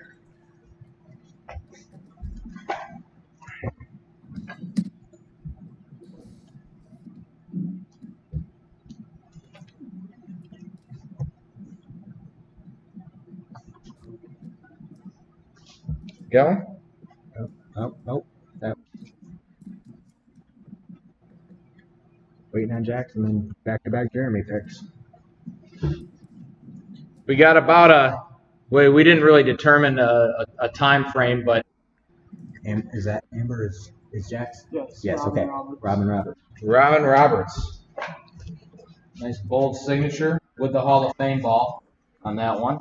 And they will take 2 more next time you do this. So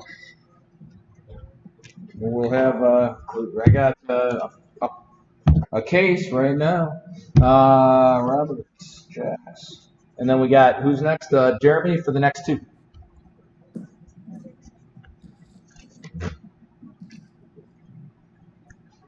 See if I can guess. Going to that one.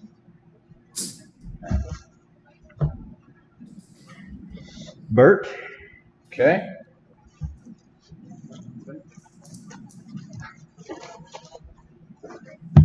And Dawson.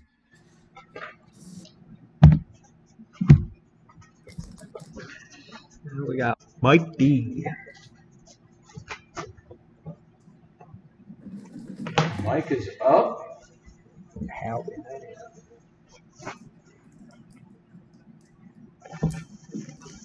Okay.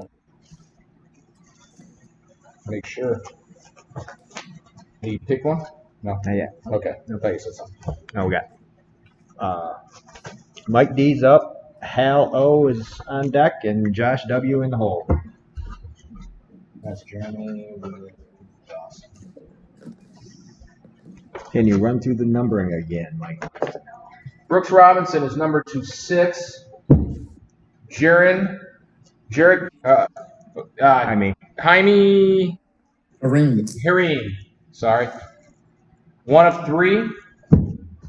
Lee Smith is number 6 with the final game inscription. Billy Williams is number 9. Perry is number 24. And Lasorda is number 36. Yeah.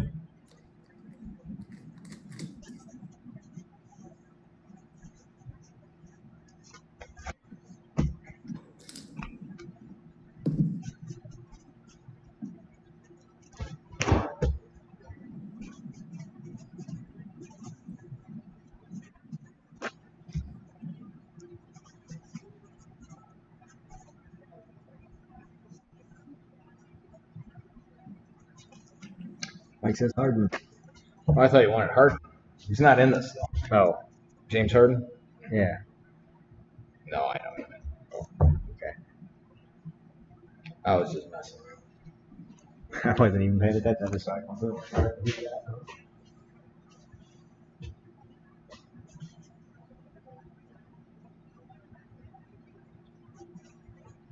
Haroon. Sorry, autocorrect. Okay. He'll take Jaime. Did somebody go last yet? No, we're getting there. Lee will take, or Hal will take Lee Smith. Okay. Smith. And then Mike is this guy. I'm trying to get organized. Yeah, the shovel. Hal took that, so we got what? Josh W. Then Josh Rose. Then Joe.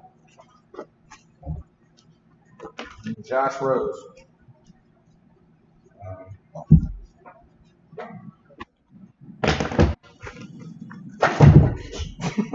Sorry. Now who was the Smith? Yeah. Josh says Brooks. Okay. That's Josh Wagner. Yep. All right, Rose, Joe Kligman, and Rose again.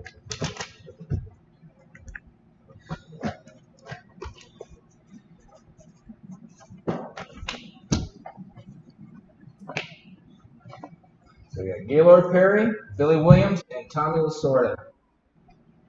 Rose took Billy Williams.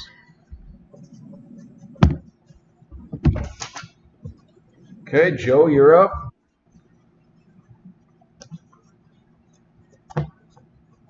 And then Josh gets the remaining one, plus whatever Monty says. Yeah. Joe says Perry.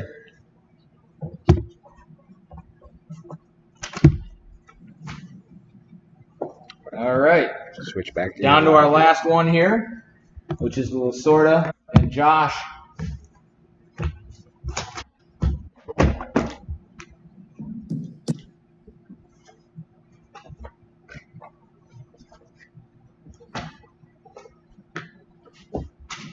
So we doing? Are we waiting on Josh? Yep. Josh up? Yep. Okay, here we go, Josh. Monty Hall Rosenberg here. You see this? 1964 tops, Hank Aaron. This It's funny because he's a huge Aaron fan and he's bought many Aarons. So I may know the answer here. You can have the Aaron, and who's the last ball? Tommy Lasorda. You can have the Aaron and the Lasorda ball, or door number 2, you get another baseball. You get a brand new ball. Could be a Babe Ruth, could be a Mickey Mantle, a Derek Jeter, Sandy Koufax. You choose. Hank Aaron in my hand, 1964 tops. We'll do a little trivia, then We'll put Hank right next to it because I got the Heartland Hank. Ah, there it is. Or the. All right. Did we get an answer? Yeah. Lasorda and Hank, or another platinum baseball. Not this Hank. That Hank. Yeah, the 64. Yep. Looks like it's got nice corners, the He's trying to centering. grade it. It's off-centered, the upper left a little bit, but it's a clean card. The centering's not as good as we'd like.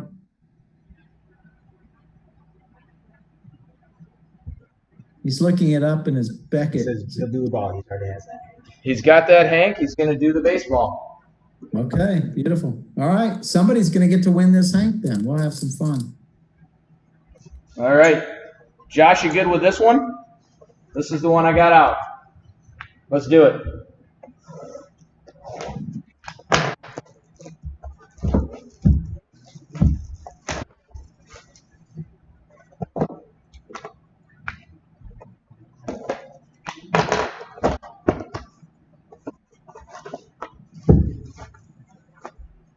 Let's see if the trade was a good one. Beautiful signature. We were talking about him yesterday. Goose Gossage, Hall of Fame 2008. Numbered 1/1. It is the only one. Wow, nice. And it's a Hall of Fame ball. That was a Hall of Fame ball. Nice. Okay, good. Let me look in here and make sure there's nothing else. All trades are good trades. All trades are good trades. All right. All right, here we go. Lou, you're done with me, right? I'm going to have 2 trivia, if that's okay. Okay. All right, 2 quick trivia. Okay, for the 64 Aaron that he passed on. I want to know, in 1961, a guy named Roger Maris broke a small record. A guy named Babe Ruth had the most home runs in a season. Of course, it's an asterisk because he did it after 154 games, but he got 61. Who was the team and who was the pitcher? So who were they playing and what was the name of the pitcher? That he hit it off of Roger Maris. Okay. Like a little home run, since Hank Aaron broke a home run himself. Thought we'd have a good little home run trivia. I like it.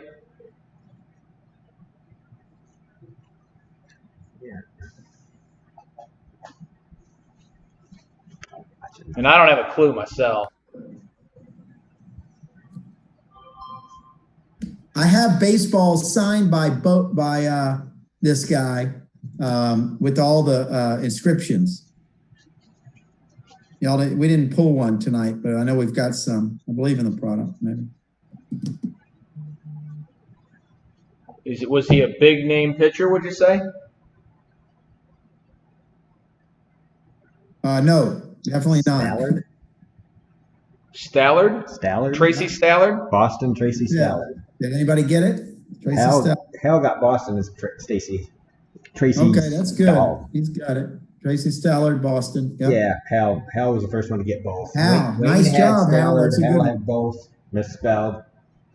Amber had both misspelled. We take misspellings here. Misspelling. All right. Then Hal is the winner. Hal's the winner? Yep.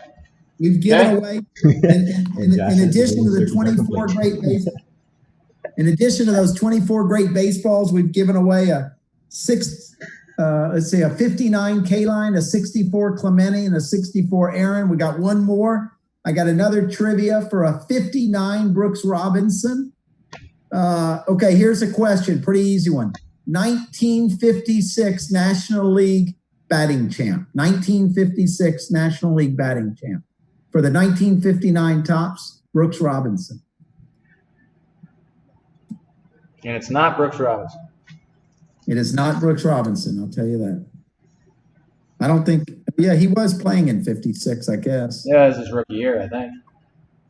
Yeah, but his first full season, Brooks was like 58.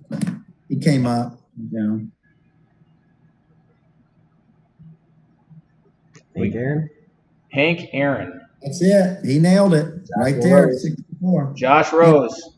Okay, so Lou, I'm going to put these 4 cards in the mail to you, to your store tomorrow. and you'll get them out to these winners. I just want to thank everybody for participating. What a great event. Lou, one of the best card shops in the United States right there. And he gets to take his shop on the road. I love it.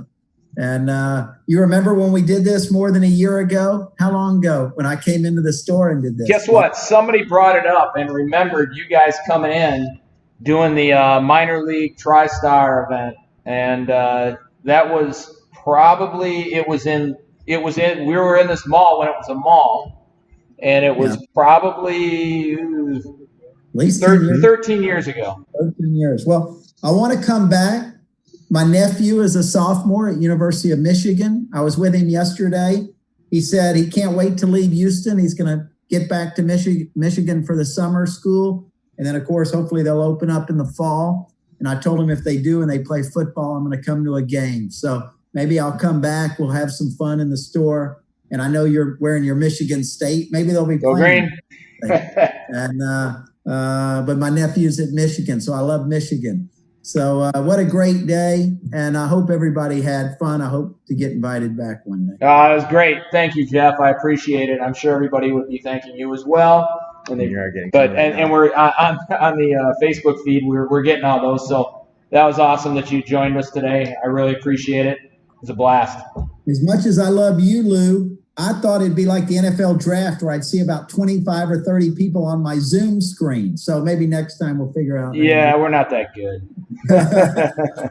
All right. Have a great night. You guys have fun. Look forward to seeing you again soon. Thanks, brother. Talk to you later. All right. Bye-bye. Bye. All right. Let's boot us off, and Jeff will talk soon. All right. Just going to do regular break screen. The camera focused on this. Yeah. Boom. Hold on. Well, we do have another case to break, guys.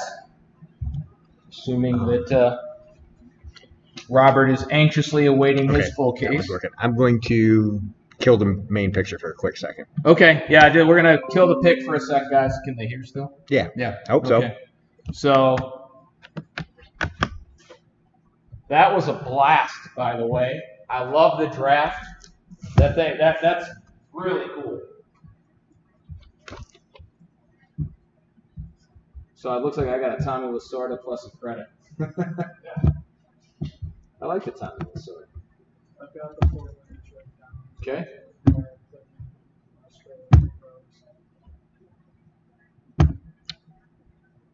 now. Good. I do believe you are good. Let me get this. Get the chat up there. And Chat's over here. If you need anything there, you have it. But yeah, you're I don't need normal. Yes, I wouldn't mind the chat up here like it was. Oh, Like that goes to. Gotta get Restream open. Yeah, it's down here, isn't it? No, it's not Restream. Oh, wait a sec. Yes. That never works. I was struggling with that before.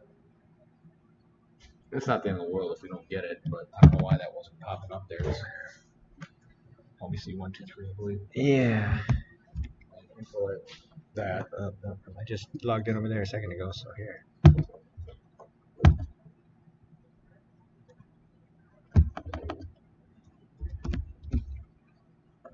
Look again. Yeah, it just doesn't.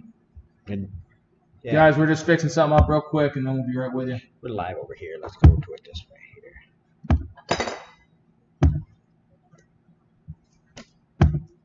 Oh, you use the same password?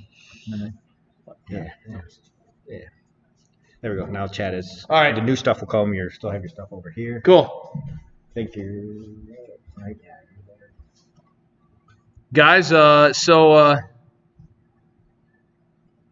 first off, let me jump in and that was amazing. You know, Jeff's a blast.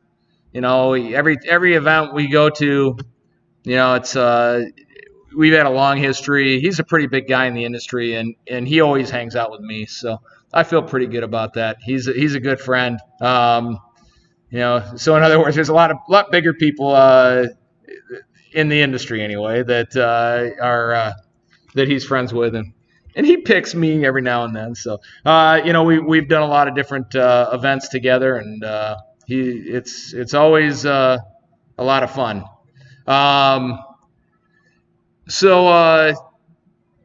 Rob, are you ready to break this last case here? Just want to make sure you're good, ready to roll.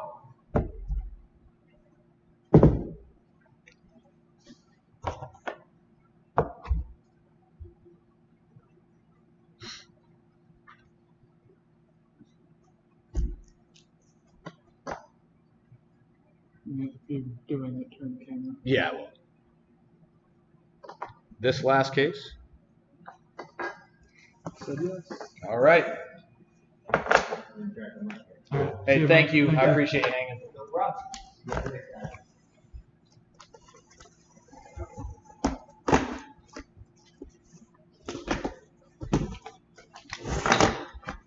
Same thing. Yeah, probably good thing. No bad odds to break, but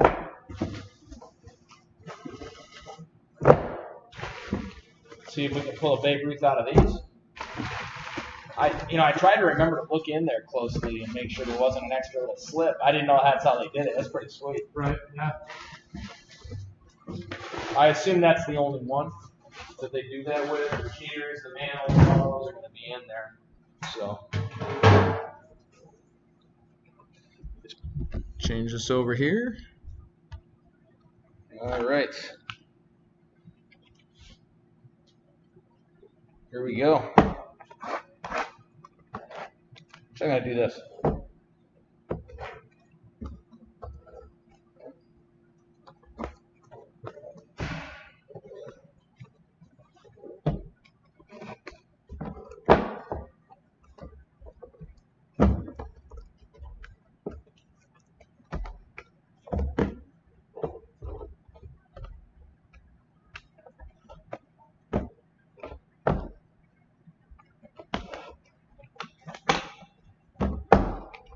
And Christian was asking about best of their Bowman's Best and Bowman Chrome.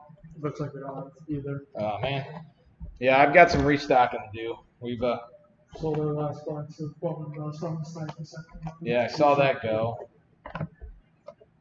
Starting to see a lot more activity from people that we aren't familiar with, which is cool. Looks like you've been there before. Oh really? Okay. Yeah, that's right. Yeah, it was. But I just saw a guy from California that ordered for a couple of boxes of Crown Royale. That came in. Good luck, Robert.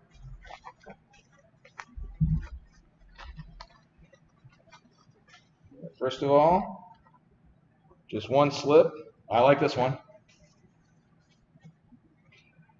Kirk Gibson. And that is number 26. Oh, 9. 9 of 9. What's that? Yeah.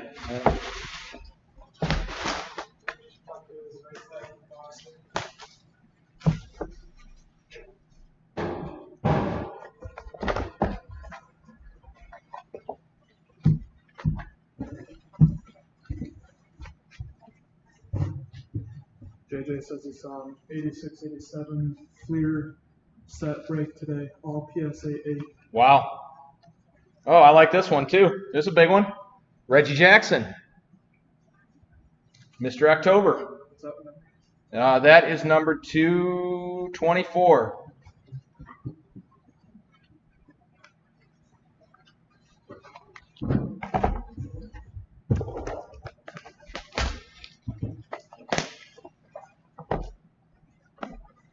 Number 3.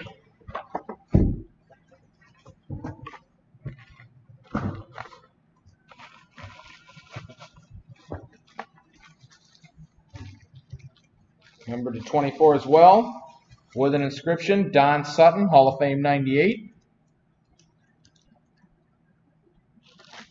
I'll make sure to see that it's focused before I move on.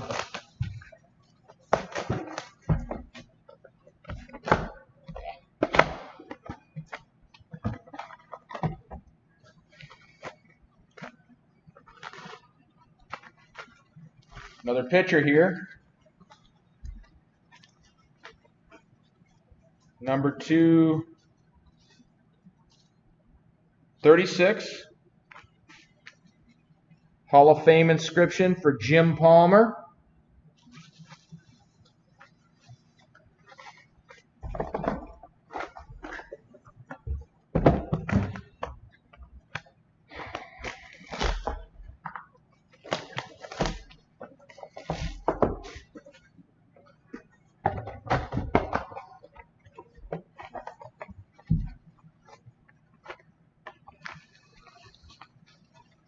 He's got the JSA shirt. Another nice one here. Oh, look at that. That's cool. Wade Boggs, 8/27/99, final game. Number 26. Number 506. Is that a jersey number? No idea. Anybody know what number Wade Boggs was? Probably not 5.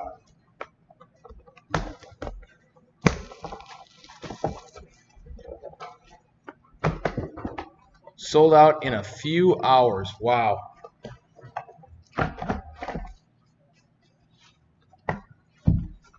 Maybe we should do the 51 Bowman set. Another pitcher, Gaylord Perry, Hall of Fame 91, number 24. You know, you wonder if somebody opens things really fast and you miss it. The cert for the Ruth is in with somebody else. Right. I wonder if they've ever not had it redeemed. Yeah, well, you wonder if it's how many people pull it. Most people, yeah, would you know? No. I wouldn't know to tell people if that. Yeah, if Jeff didn't say anything, I wouldn't have guessed it.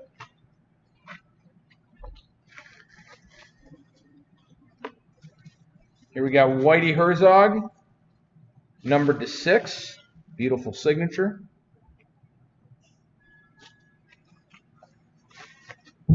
Five left. I like the bags. That's kind of a nice touch. Yeah. That gold ball was cool too. It was. I mean, I've seen black ones. I haven't seen the gold ones or silver or anything like that.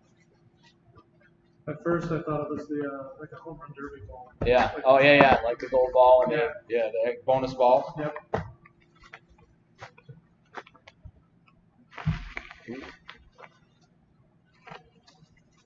This is the Ivan Rodriguez, but not Ivan Rodriguez Torres. Nice ball, number 24. If you're a Tiger fan, this has been a good one so far with Pudge and Gibby.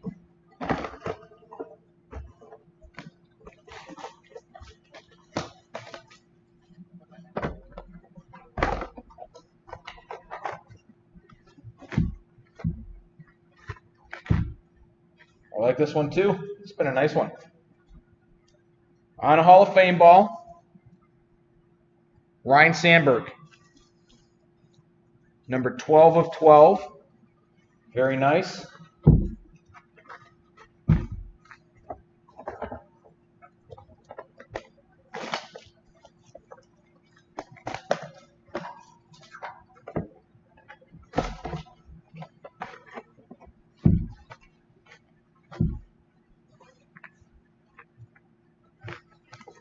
Another solid 80s, 90s, 2000s guy. Jeff Bagwell. I would not have known that signature at all.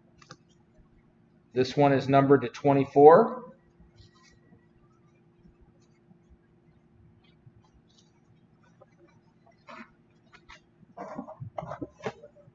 I wonder if Fergie Jenkins was the one that they stuck it in with. So you got to look, specifically. He said, I don't think that's what he meant, but could be.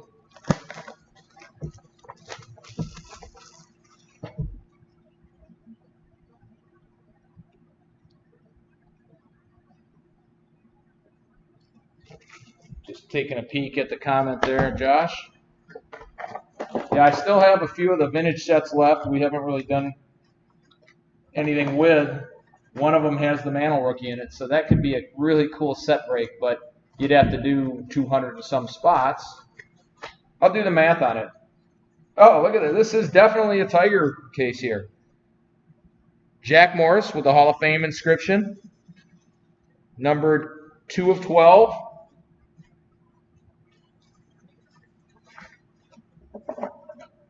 Last one for the break. I like this. This has been a good one.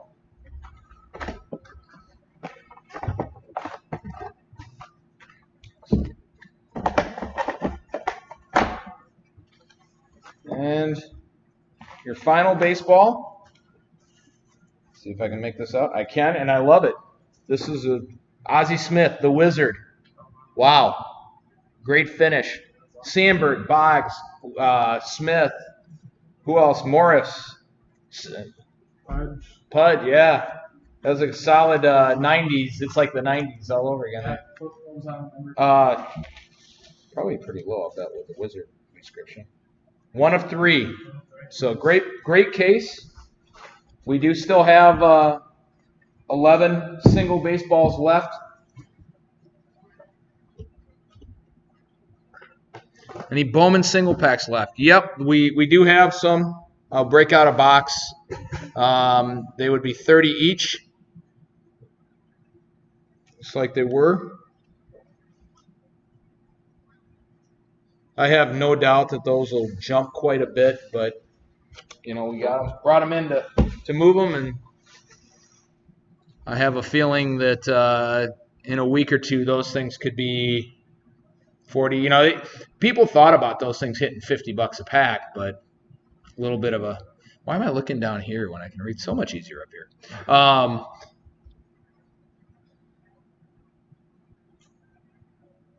324 cards. I was curious about that. So that's a lot of spots to sell.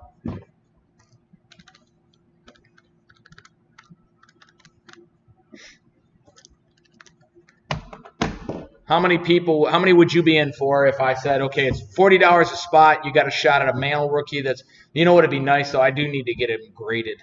At least the Mantle and the Mays.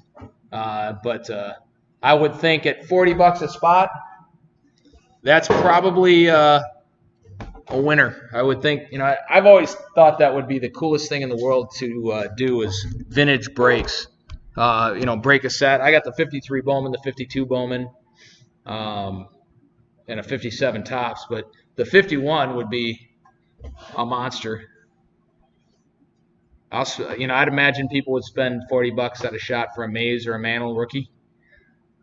Or, you know, I mean, there's a ton of other stuff in there too. Williams, Musial. Oh, Musial's not in the 51. Wait.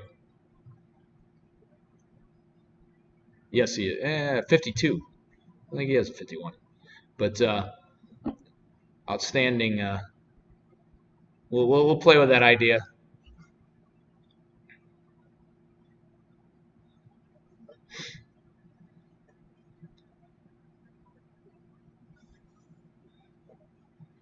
Yeah, it's, you know, I mean, it's interesting. So, you know, the vintage sets, I'm not sure that they've been impacted the same as all this other stuff has. We've certainly sold them faster than I thought we would. But price-wise, I mean, is that going to follow suit with what everybody else is doing? I don't know. Probably.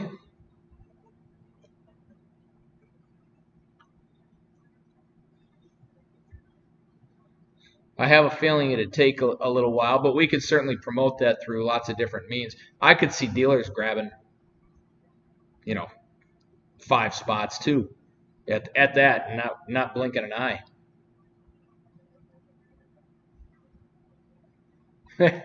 All right, I'm in for 10.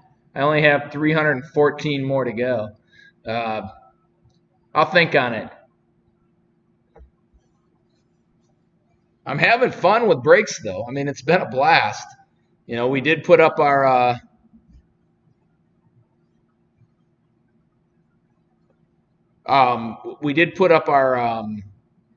Leaf Best of Sports break, and that's going to be a draft just like this. So I think that'll be more cut and dry in terms of which ones to take, but hard to say.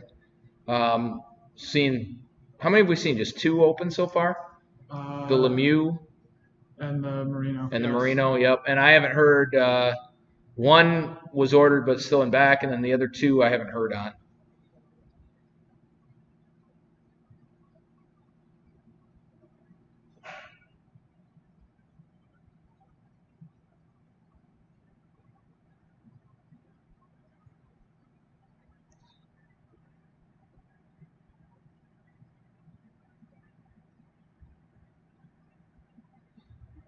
Yeah, it's for sure. Yeah, even a no-name common's worth $5 to $10 in the 51 Bowman set. But there's so many Hall of Famers in there with Berra and Nellie Fox rookie is in there, and that was actually a really nice one. So what I'd like to figure out is how to promote breaks that are up and available. Like we're on Breakers TV, but we really can't put like a banner up that is always up saying these are our breaks. Like right now, while I'm talking, it's going, and I can promote breaks while it's up there. And I could probably do I should have a sign up that says which breaks are available right now. Everybody that has been with me doing stuff knows that we have those the breaks up on our site, but anybody that's coming in from Breakers TV or or YouTube that hasn't been with us wouldn't necessarily know that. So I'll figure out a way to pop that up there, and it kind of blocks our window a little bit, but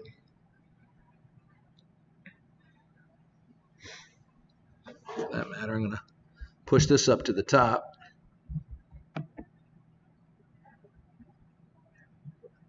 Thanks, Josh. I appreciate that. And actually, I don't want to make it bigger. We're about a little over halfway through the baseball break. The basketball break's been slow, but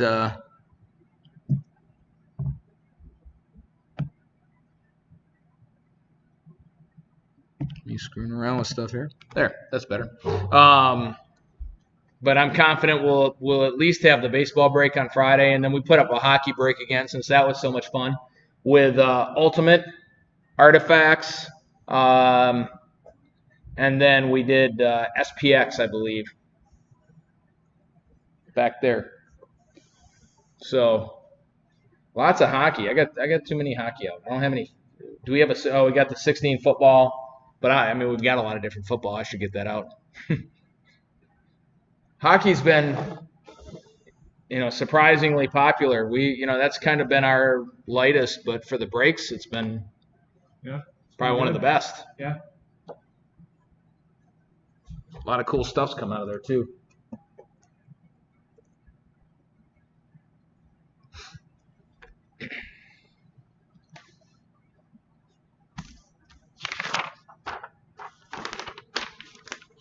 So next week we've got Brian Gray coming on, as I mentioned yesterday, with and he'll be hopefully we'll be ripping a case of Best of Sports. So I don't know if he'll match the kindness of what Jeff has was kicking out there. That was pretty cool and very unexpected. He mentioned he was going to give away a few things, but. And I think the vintage cards were just hey, I just found this stuff. And this will be fun to do. So that Clemente is super nice. Select football packs. Do we have any of those? Is that what that is, or is that a basketball? I think we do. Sean's going for something. Let me double check pricing real quick.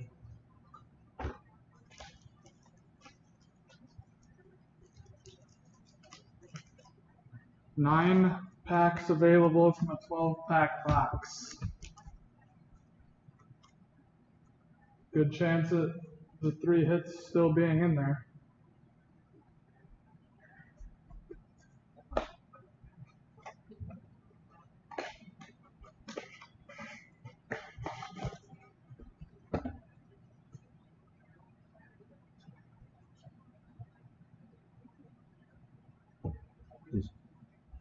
How much? The 12 pack box? Yeah.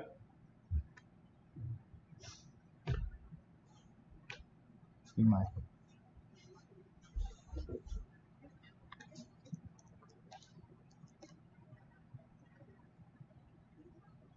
They are 31 a pack, Christian.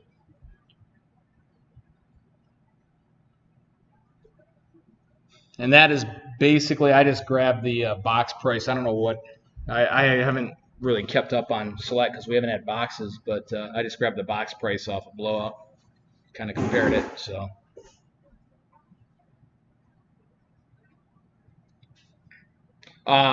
31 a pack.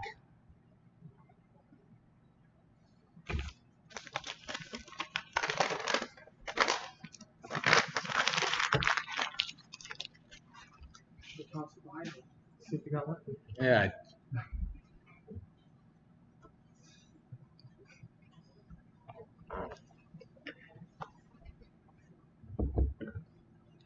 Time is it? 7 o'clock. We were jamming. All right, Sean, you can rip those. You get better luck than me.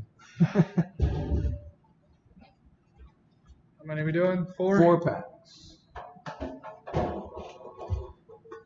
You want random 4, Christian, or there's 9 there? Let you take your shot if you want to. 1 on top, 9 on the bottom.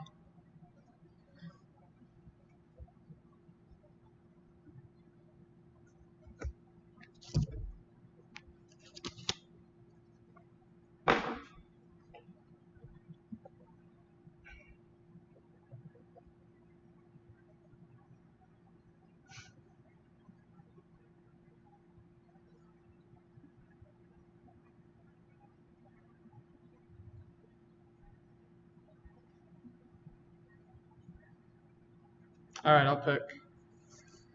The top one, middle one, that one, and that one. All right, 4 of them there for you, Christian. Good luck.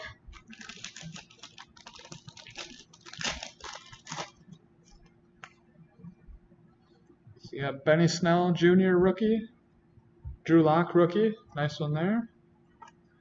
Odell Beckham Jr. silver, Tony Pollard rookie selections, and Darrell Henderson rookie.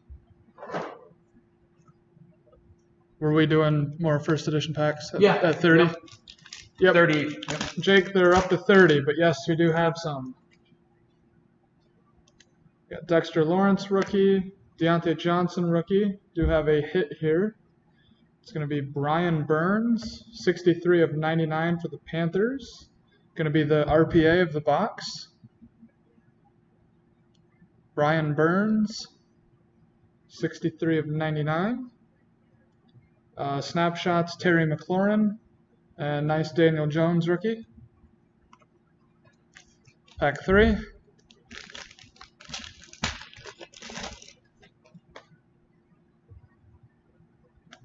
Looks like we might have an autograph there. Save that one.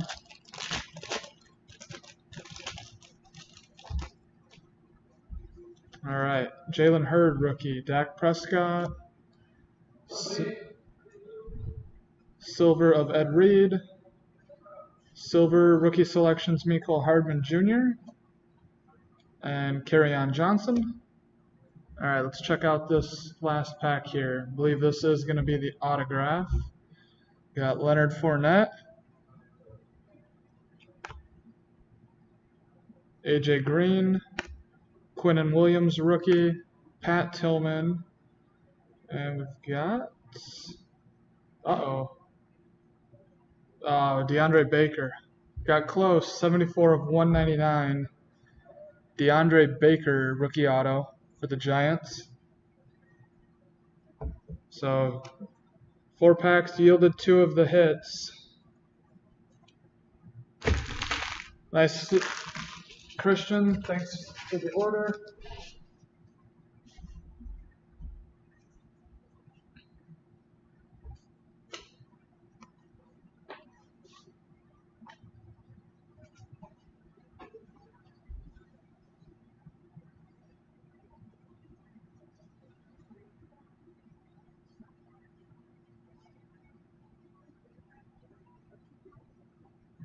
Sean, we've only done one box so far of this stuff, right? Yes.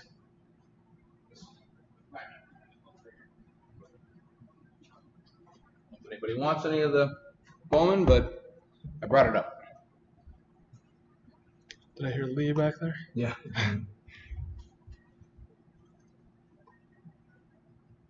Christian will take 2 of the Bowman as well. So we'll crack into that. All right, fresh box. Good luck, Christian.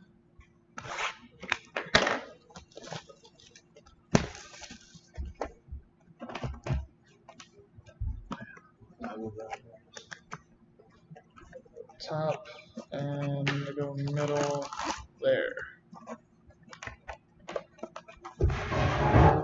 Do have Bowman first edition. Set that off there. All right, pack 1. Good luck, Christian.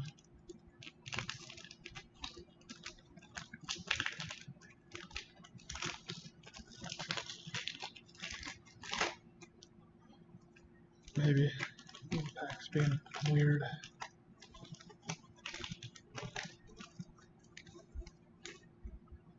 All right, it's pack number 1. We got Tristan Lutz, Xavier Edwards, nice one there. Ruben Cardenas, Blake Rutherford, Tristan Casas, Alex Manoah, Matthew Libator, Josh Jung, Grant Little, and Evan White. Tino says 232 for Leaf Best of Sports with tax. Is he calculating that correctly? Sounds about right. Hey, Tino, can you send friends and family if you're doing PayPal? 232 even is fine. Got Eric Pardino, Seth Beer, Shane Baz, Jaron Duran. Nice one there. Joey Bart, Joey Cantillo, CJ Abrams, first edition foil, Swaggerty, Rollison, and Josiah Gray. Couple of nice first Bowmans there, Christian.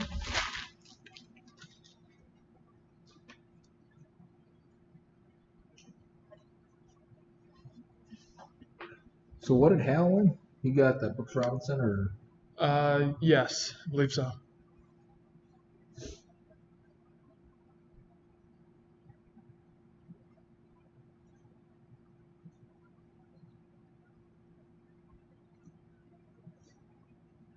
I'm curious what the view is on like vintage cards. Okay, like PSA 8, Mantles and or even or any Hall of Famers. Right. Yeah, I mean if they're following suit, they should be jumping right now. You would think. I don't know. I mean I don't know if Josh, you've been studying those up. You seem like you study everything, so yeah. I don't know. I wish I had the time, honestly. Yeah. It costs us when I don't, but. I wonder if that mid-50s graded is jumping as significantly as the other stuff is. Right. Worth studying up for sure. Tino, he said 232 friends and family is fine. Oops, that's not a good sign. JJ says the really high grade vintage is always hot. Yeah, well, that rare. for sure. Yeah. That's not going anywhere. But I'm just, but I'm wondering about, PSA 8s are great cards, but they're not super rare or anything. So, right. I would think 9s of anything would be jumping, but even the 8s, there's a lot of stuff. I'd rather have a PSA 8 Hank Aaron than a PSA 10 90 Fleer Jordan. Right. But a PSA 8 Hank Aaron's probably about the same price. Right. Or less. Yeah. I don't know what that Jordan's going for, but $200 or $300 on here, for some of these guys that are. But I'm still trying to get over that. Just snap into that realization that stuff is actually going for that kind of money. Yeah. Yeah, it's crazy.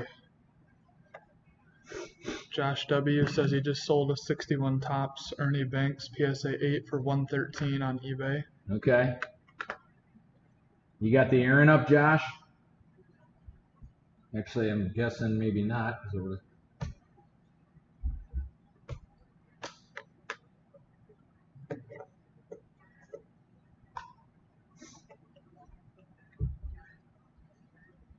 pay for a Raz I just hopped in.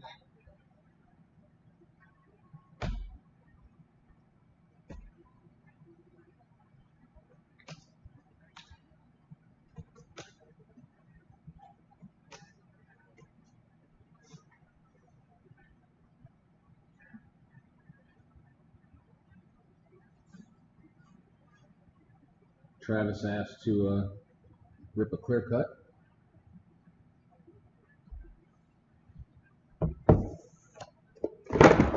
Down goes Mosaic. Landed flat. 5-second roll. Any non-sports? Do we have anything right now? I don't believe so. Did we sell that other box of Goodwin? I'm ordering some more, so I kind of count that as hybrid. But did we sell that other box of Goodwin though? Did we? Yeah. Your dad got one. Howard got one. Oh. I think we've got. I mentioned the old stuff. No good non-sport. We're gonna be starting to do some Star Wars as it comes out. But... All right, Travis. Good luck on your clear cut.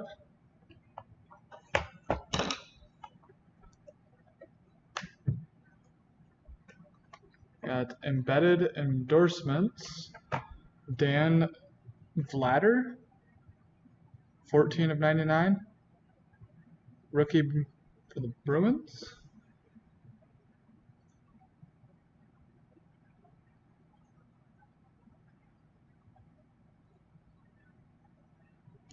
You have to let me know on that one.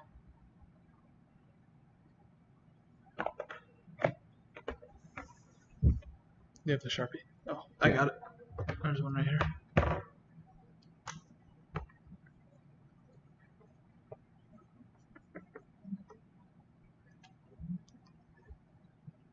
Of course, Jason, there's always vintage.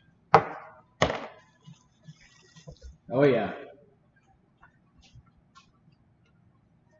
Yep, we're not sure what it is yet, but as usual, one day out. Still got to add some to it.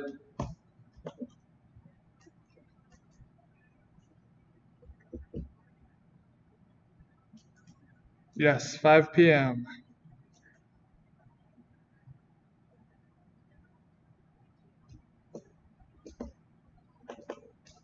I assume, Tino, are you were you sending funds, or were you wanting us? I guess you'd pop on if you wanted us to rip one of those. Said he just paid. Okay. Good, timely question.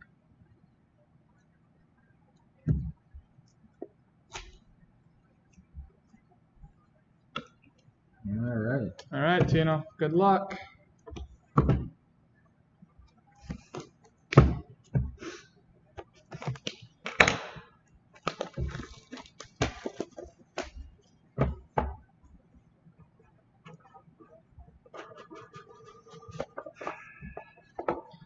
All right, we got your Can't see. Leaf Valiant Best of Sports Stars Bobby Witt Jr. 3 of 10. Nice gold there, Bobby Witt. And okay, not the one I thought it was, but I like it. PSA 9 Deshaun Watson 2017 Prism rookie. I saw the Prism. I thought it was going to be Mahomes, but Deshaun Watson ain't bad.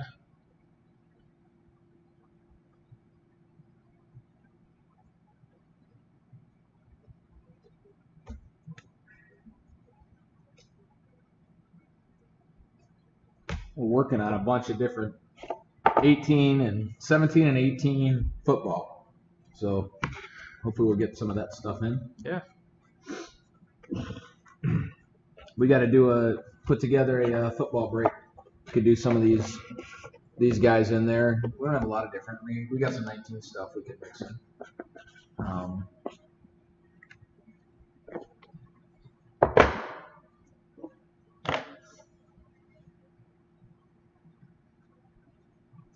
I probably got to go out and spend a ton of money to go get some reloads on some of this stuff. PSA 10 would have been better.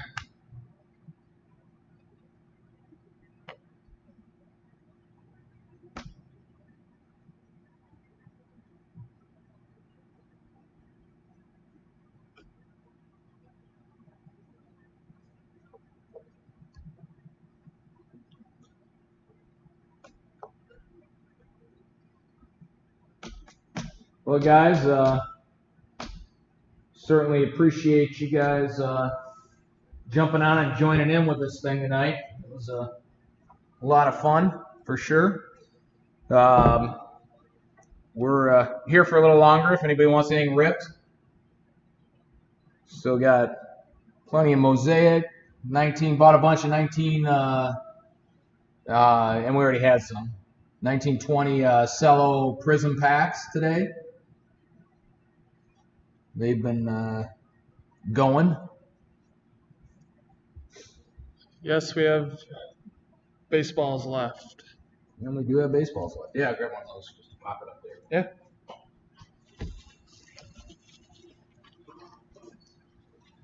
Have a good night, Tino. Thank you. Thanks, Tino. 125, right? Yep.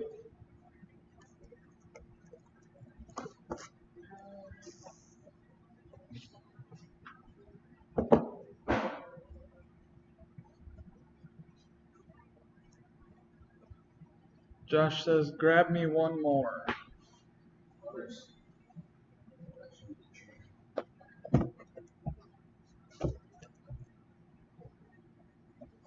One more baseball for you, Josh. I don't think so. Oh, it was on the legal pad that I pulled out for Brent.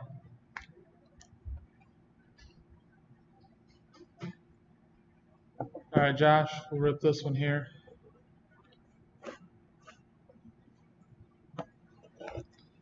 Good luck.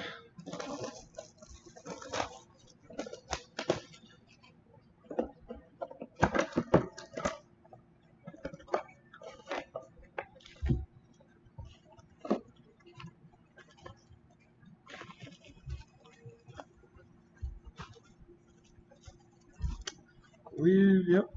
Got Craig Biggio. That one's going to be 2 of 24.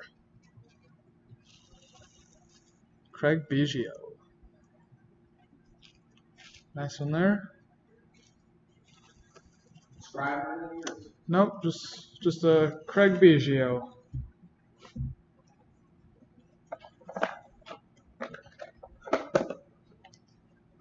Thanks, Josh.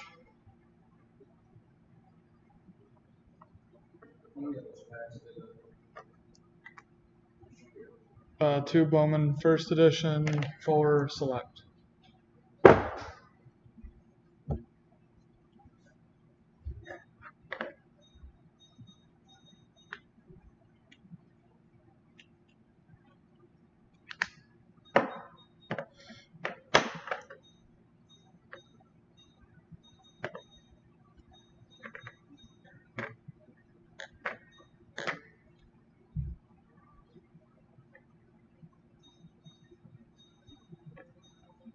Mark Kraft says he'll do a baseball if he can stop and pay cash tomorrow. Can rip it tonight. Yeah. Okay. All right, Mark. I saw your message on Facebook. We'll get it ripped for you. Cash tomorrow is fine. Got this one right here in front of me is going to be for you. Good luck, Mark. I'm assuming you're still here. Say something if you are. We'll go slow.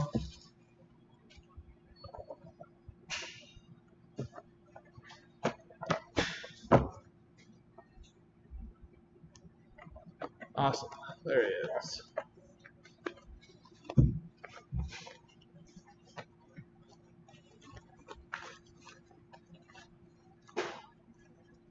All right. We got, must be one Brooks Robinson per case. But you got Brooks Robinson, final game, 8/13/77. Nice big signature. That one is number 2 of 6. Nice Brooks Robinson there.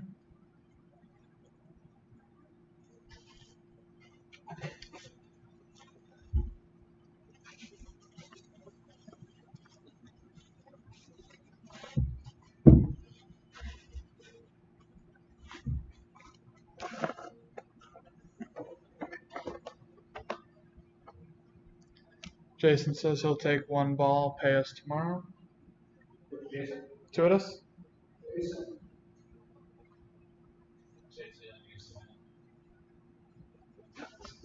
I don't think that's true. That we're dealing with. Gotta do the 1 or 2. Make him decide.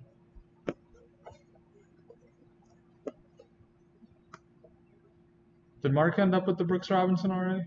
Josh just asked. I don't know. I'm not sure on that one. I don't think so. Just trying to see if I could. He wasn't. It's over there on the Bogs.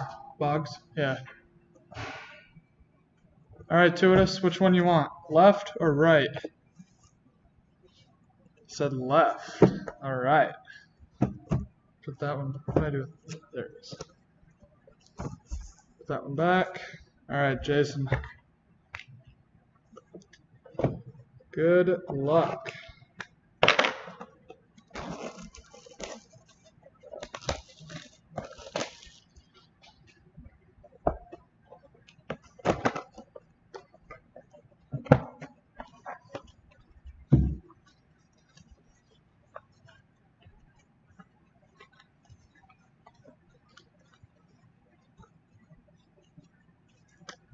That's a nice one. Ryan Sandberg, Hall of Fame 05. Nice. Numbering 17 of 36. Ryan Sandberg, Hall of Fame 05. Nice ball there for you, Jason. Big signature, too. I like that one.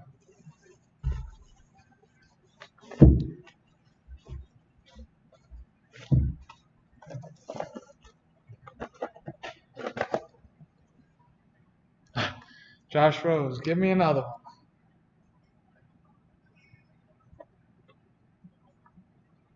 All right, Josh. Give you one more. Let's try this one here.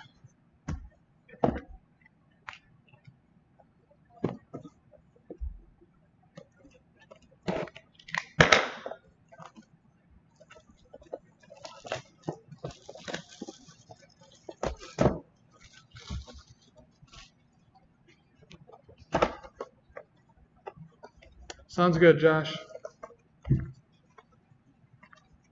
Must be a different COA in here. Yep, looks like you got a PSA. Oh, man. I think Josh is going to like this one if I saw that right. Yep. How about an Ernie Banks Cubby. Hall of Fame 77 inscription? Well, we had to pick 2 Cubs out. Yeah, yep. Ernie Banks I know Hall of we already Fame. asked that about Ernie Banks. But is it a 101? Because this one is. Nice. Josh says F yes. Ernie Banks, Hall of Fame 77, 1 of 1. That's awesome. Congrats, Josh. And that one did have a PSA DNA cert as well. Must have been on the other side there. What's on the home run Hall of Fame 77? Yeah. Mr. Cup. Beautiful ball. Yeah, it is. That's gorgeous.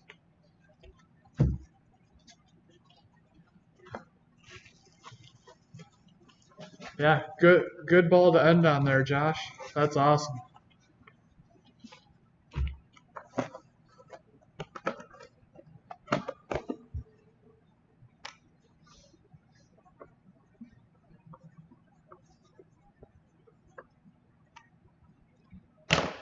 So excited to get this. Yelich, it's a high number too, from 16 Heritage. Yeah. It's not very much. $4. You don't have a Banks? That's surprising. Says he's wanted a Banks auto so bad. Wow. Very cool, Josh. That's awesome. Have a good night.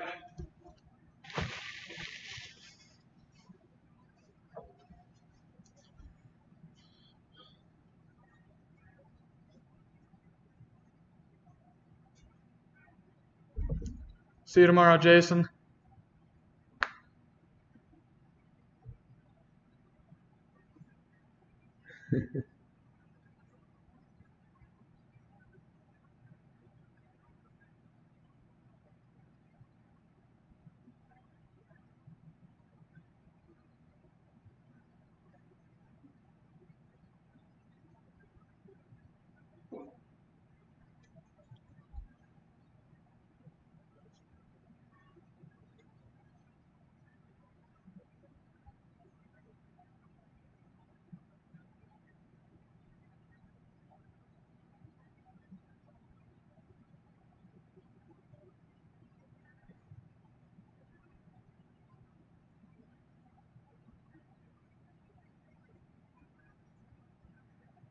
All right. Well, I don't know how many we got on still. Yeah. There's a few of you still around, but probably going to call it for tonight. We went 2.5 hours. It was fun.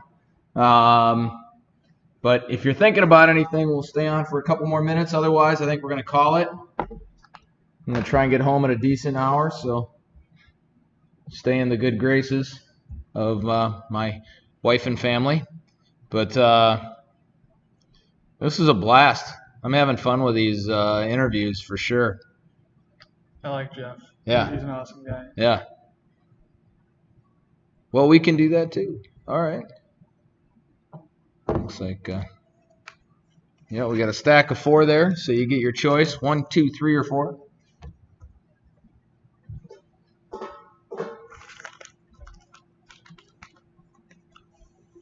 Or if you want me to pick, I'm happy to do so.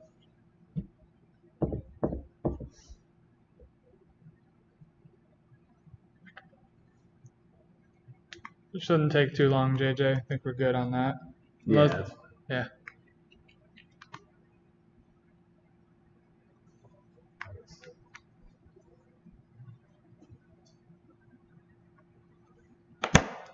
All right, I'm going to go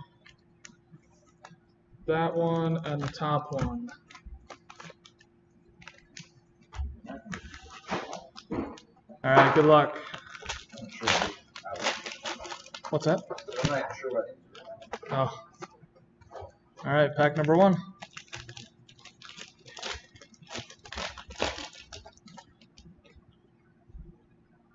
We got Rashawn Holmes, Zach Levine, Thomas Bryant, Mosaic Josh Hart,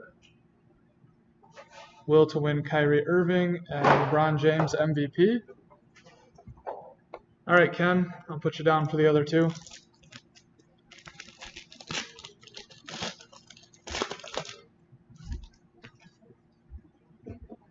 Zach Collins, Mason Plumlee, Furkan Korkmaz, Kevin Love, Green Give and Go, De'Aaron Fox, and Brandon Clark, rookie. Pink pack.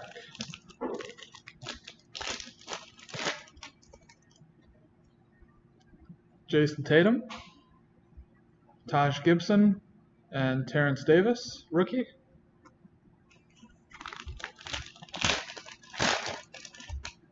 Second pack.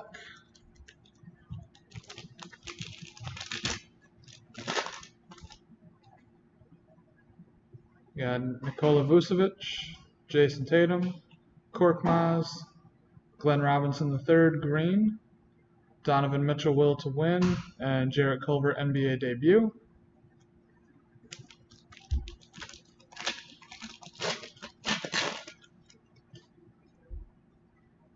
Patty Mills, Jeff Teague, Kevin Love, Wesley Matthews, Mosaic, Give and Go Trey Young, and Taylor Horton Tucker.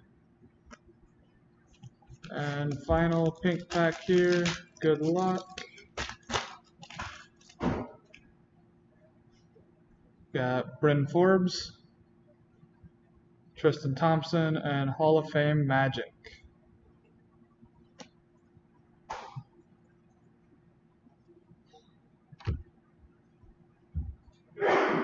Bless you.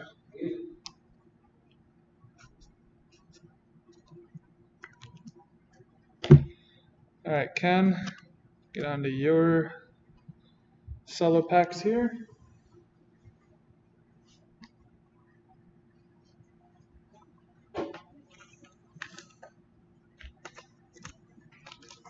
Pack number 1.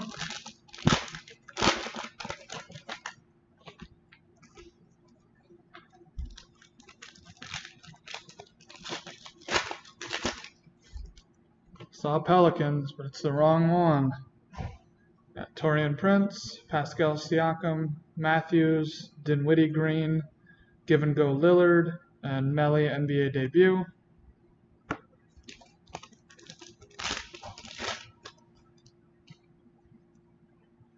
Markelle Fultz, Kemba Walker, Bertans, Theis, Got Game Mosaic Russell Westbrook, and PJ Washington rookie.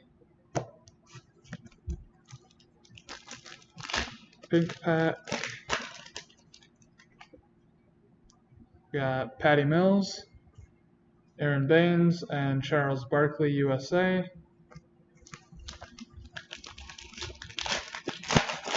Next pack.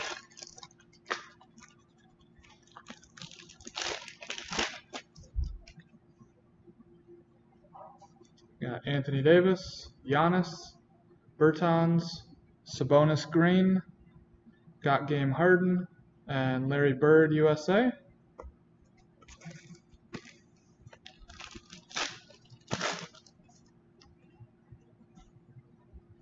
DJ Augustine, Jaylen Brown, Theis, Favors, Mosaic Will to Win, Damian Lillard, and DeAndre Hunter rookie.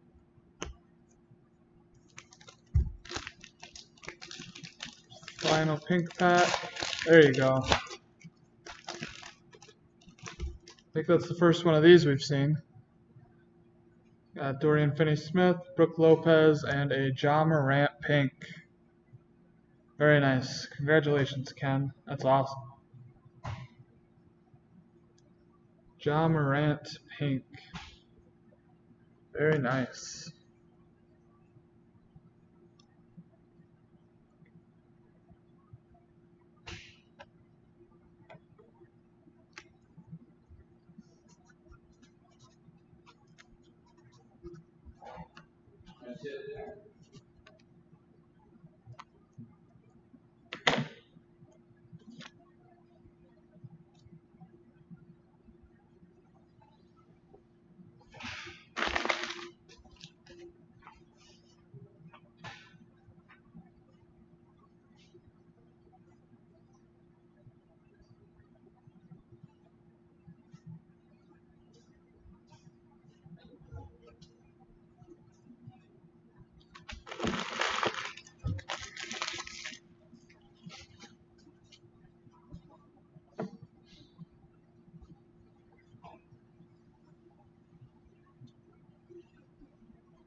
Give me some of these for tomorrow. Kind of cool, like really cool. Oh, no name. Right. I think we got that other box over there too. Same thing. Another box of shoebox full from the same guy. Yeah. So. I don't know what Tony did with that Clausen, but I want that in my pile. I think pull it back and forth. Got it. Let's check out the job. I put it over on Ken's stack there.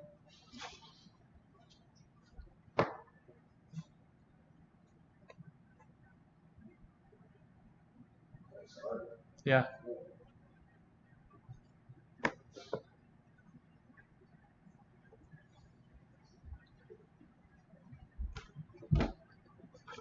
Just a little sorta. Yep.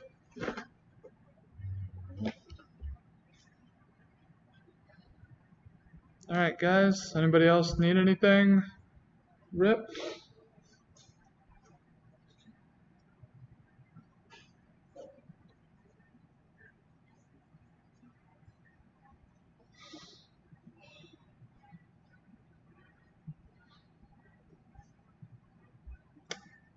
You too, Ken. Thank you.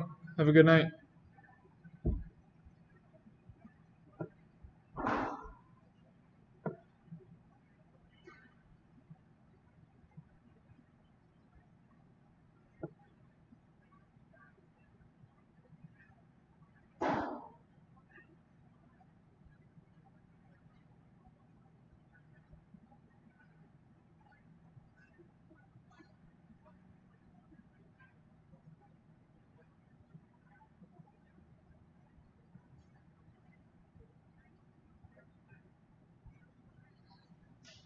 All right, guys. I think we're gonna hop off for the night. Thanks for the Tristar breaks. Very fun hanging out with Jeff. Lots of fun pulls tonight. See you tomorrow, JJ. Have a good night. Thanks everyone for hanging out.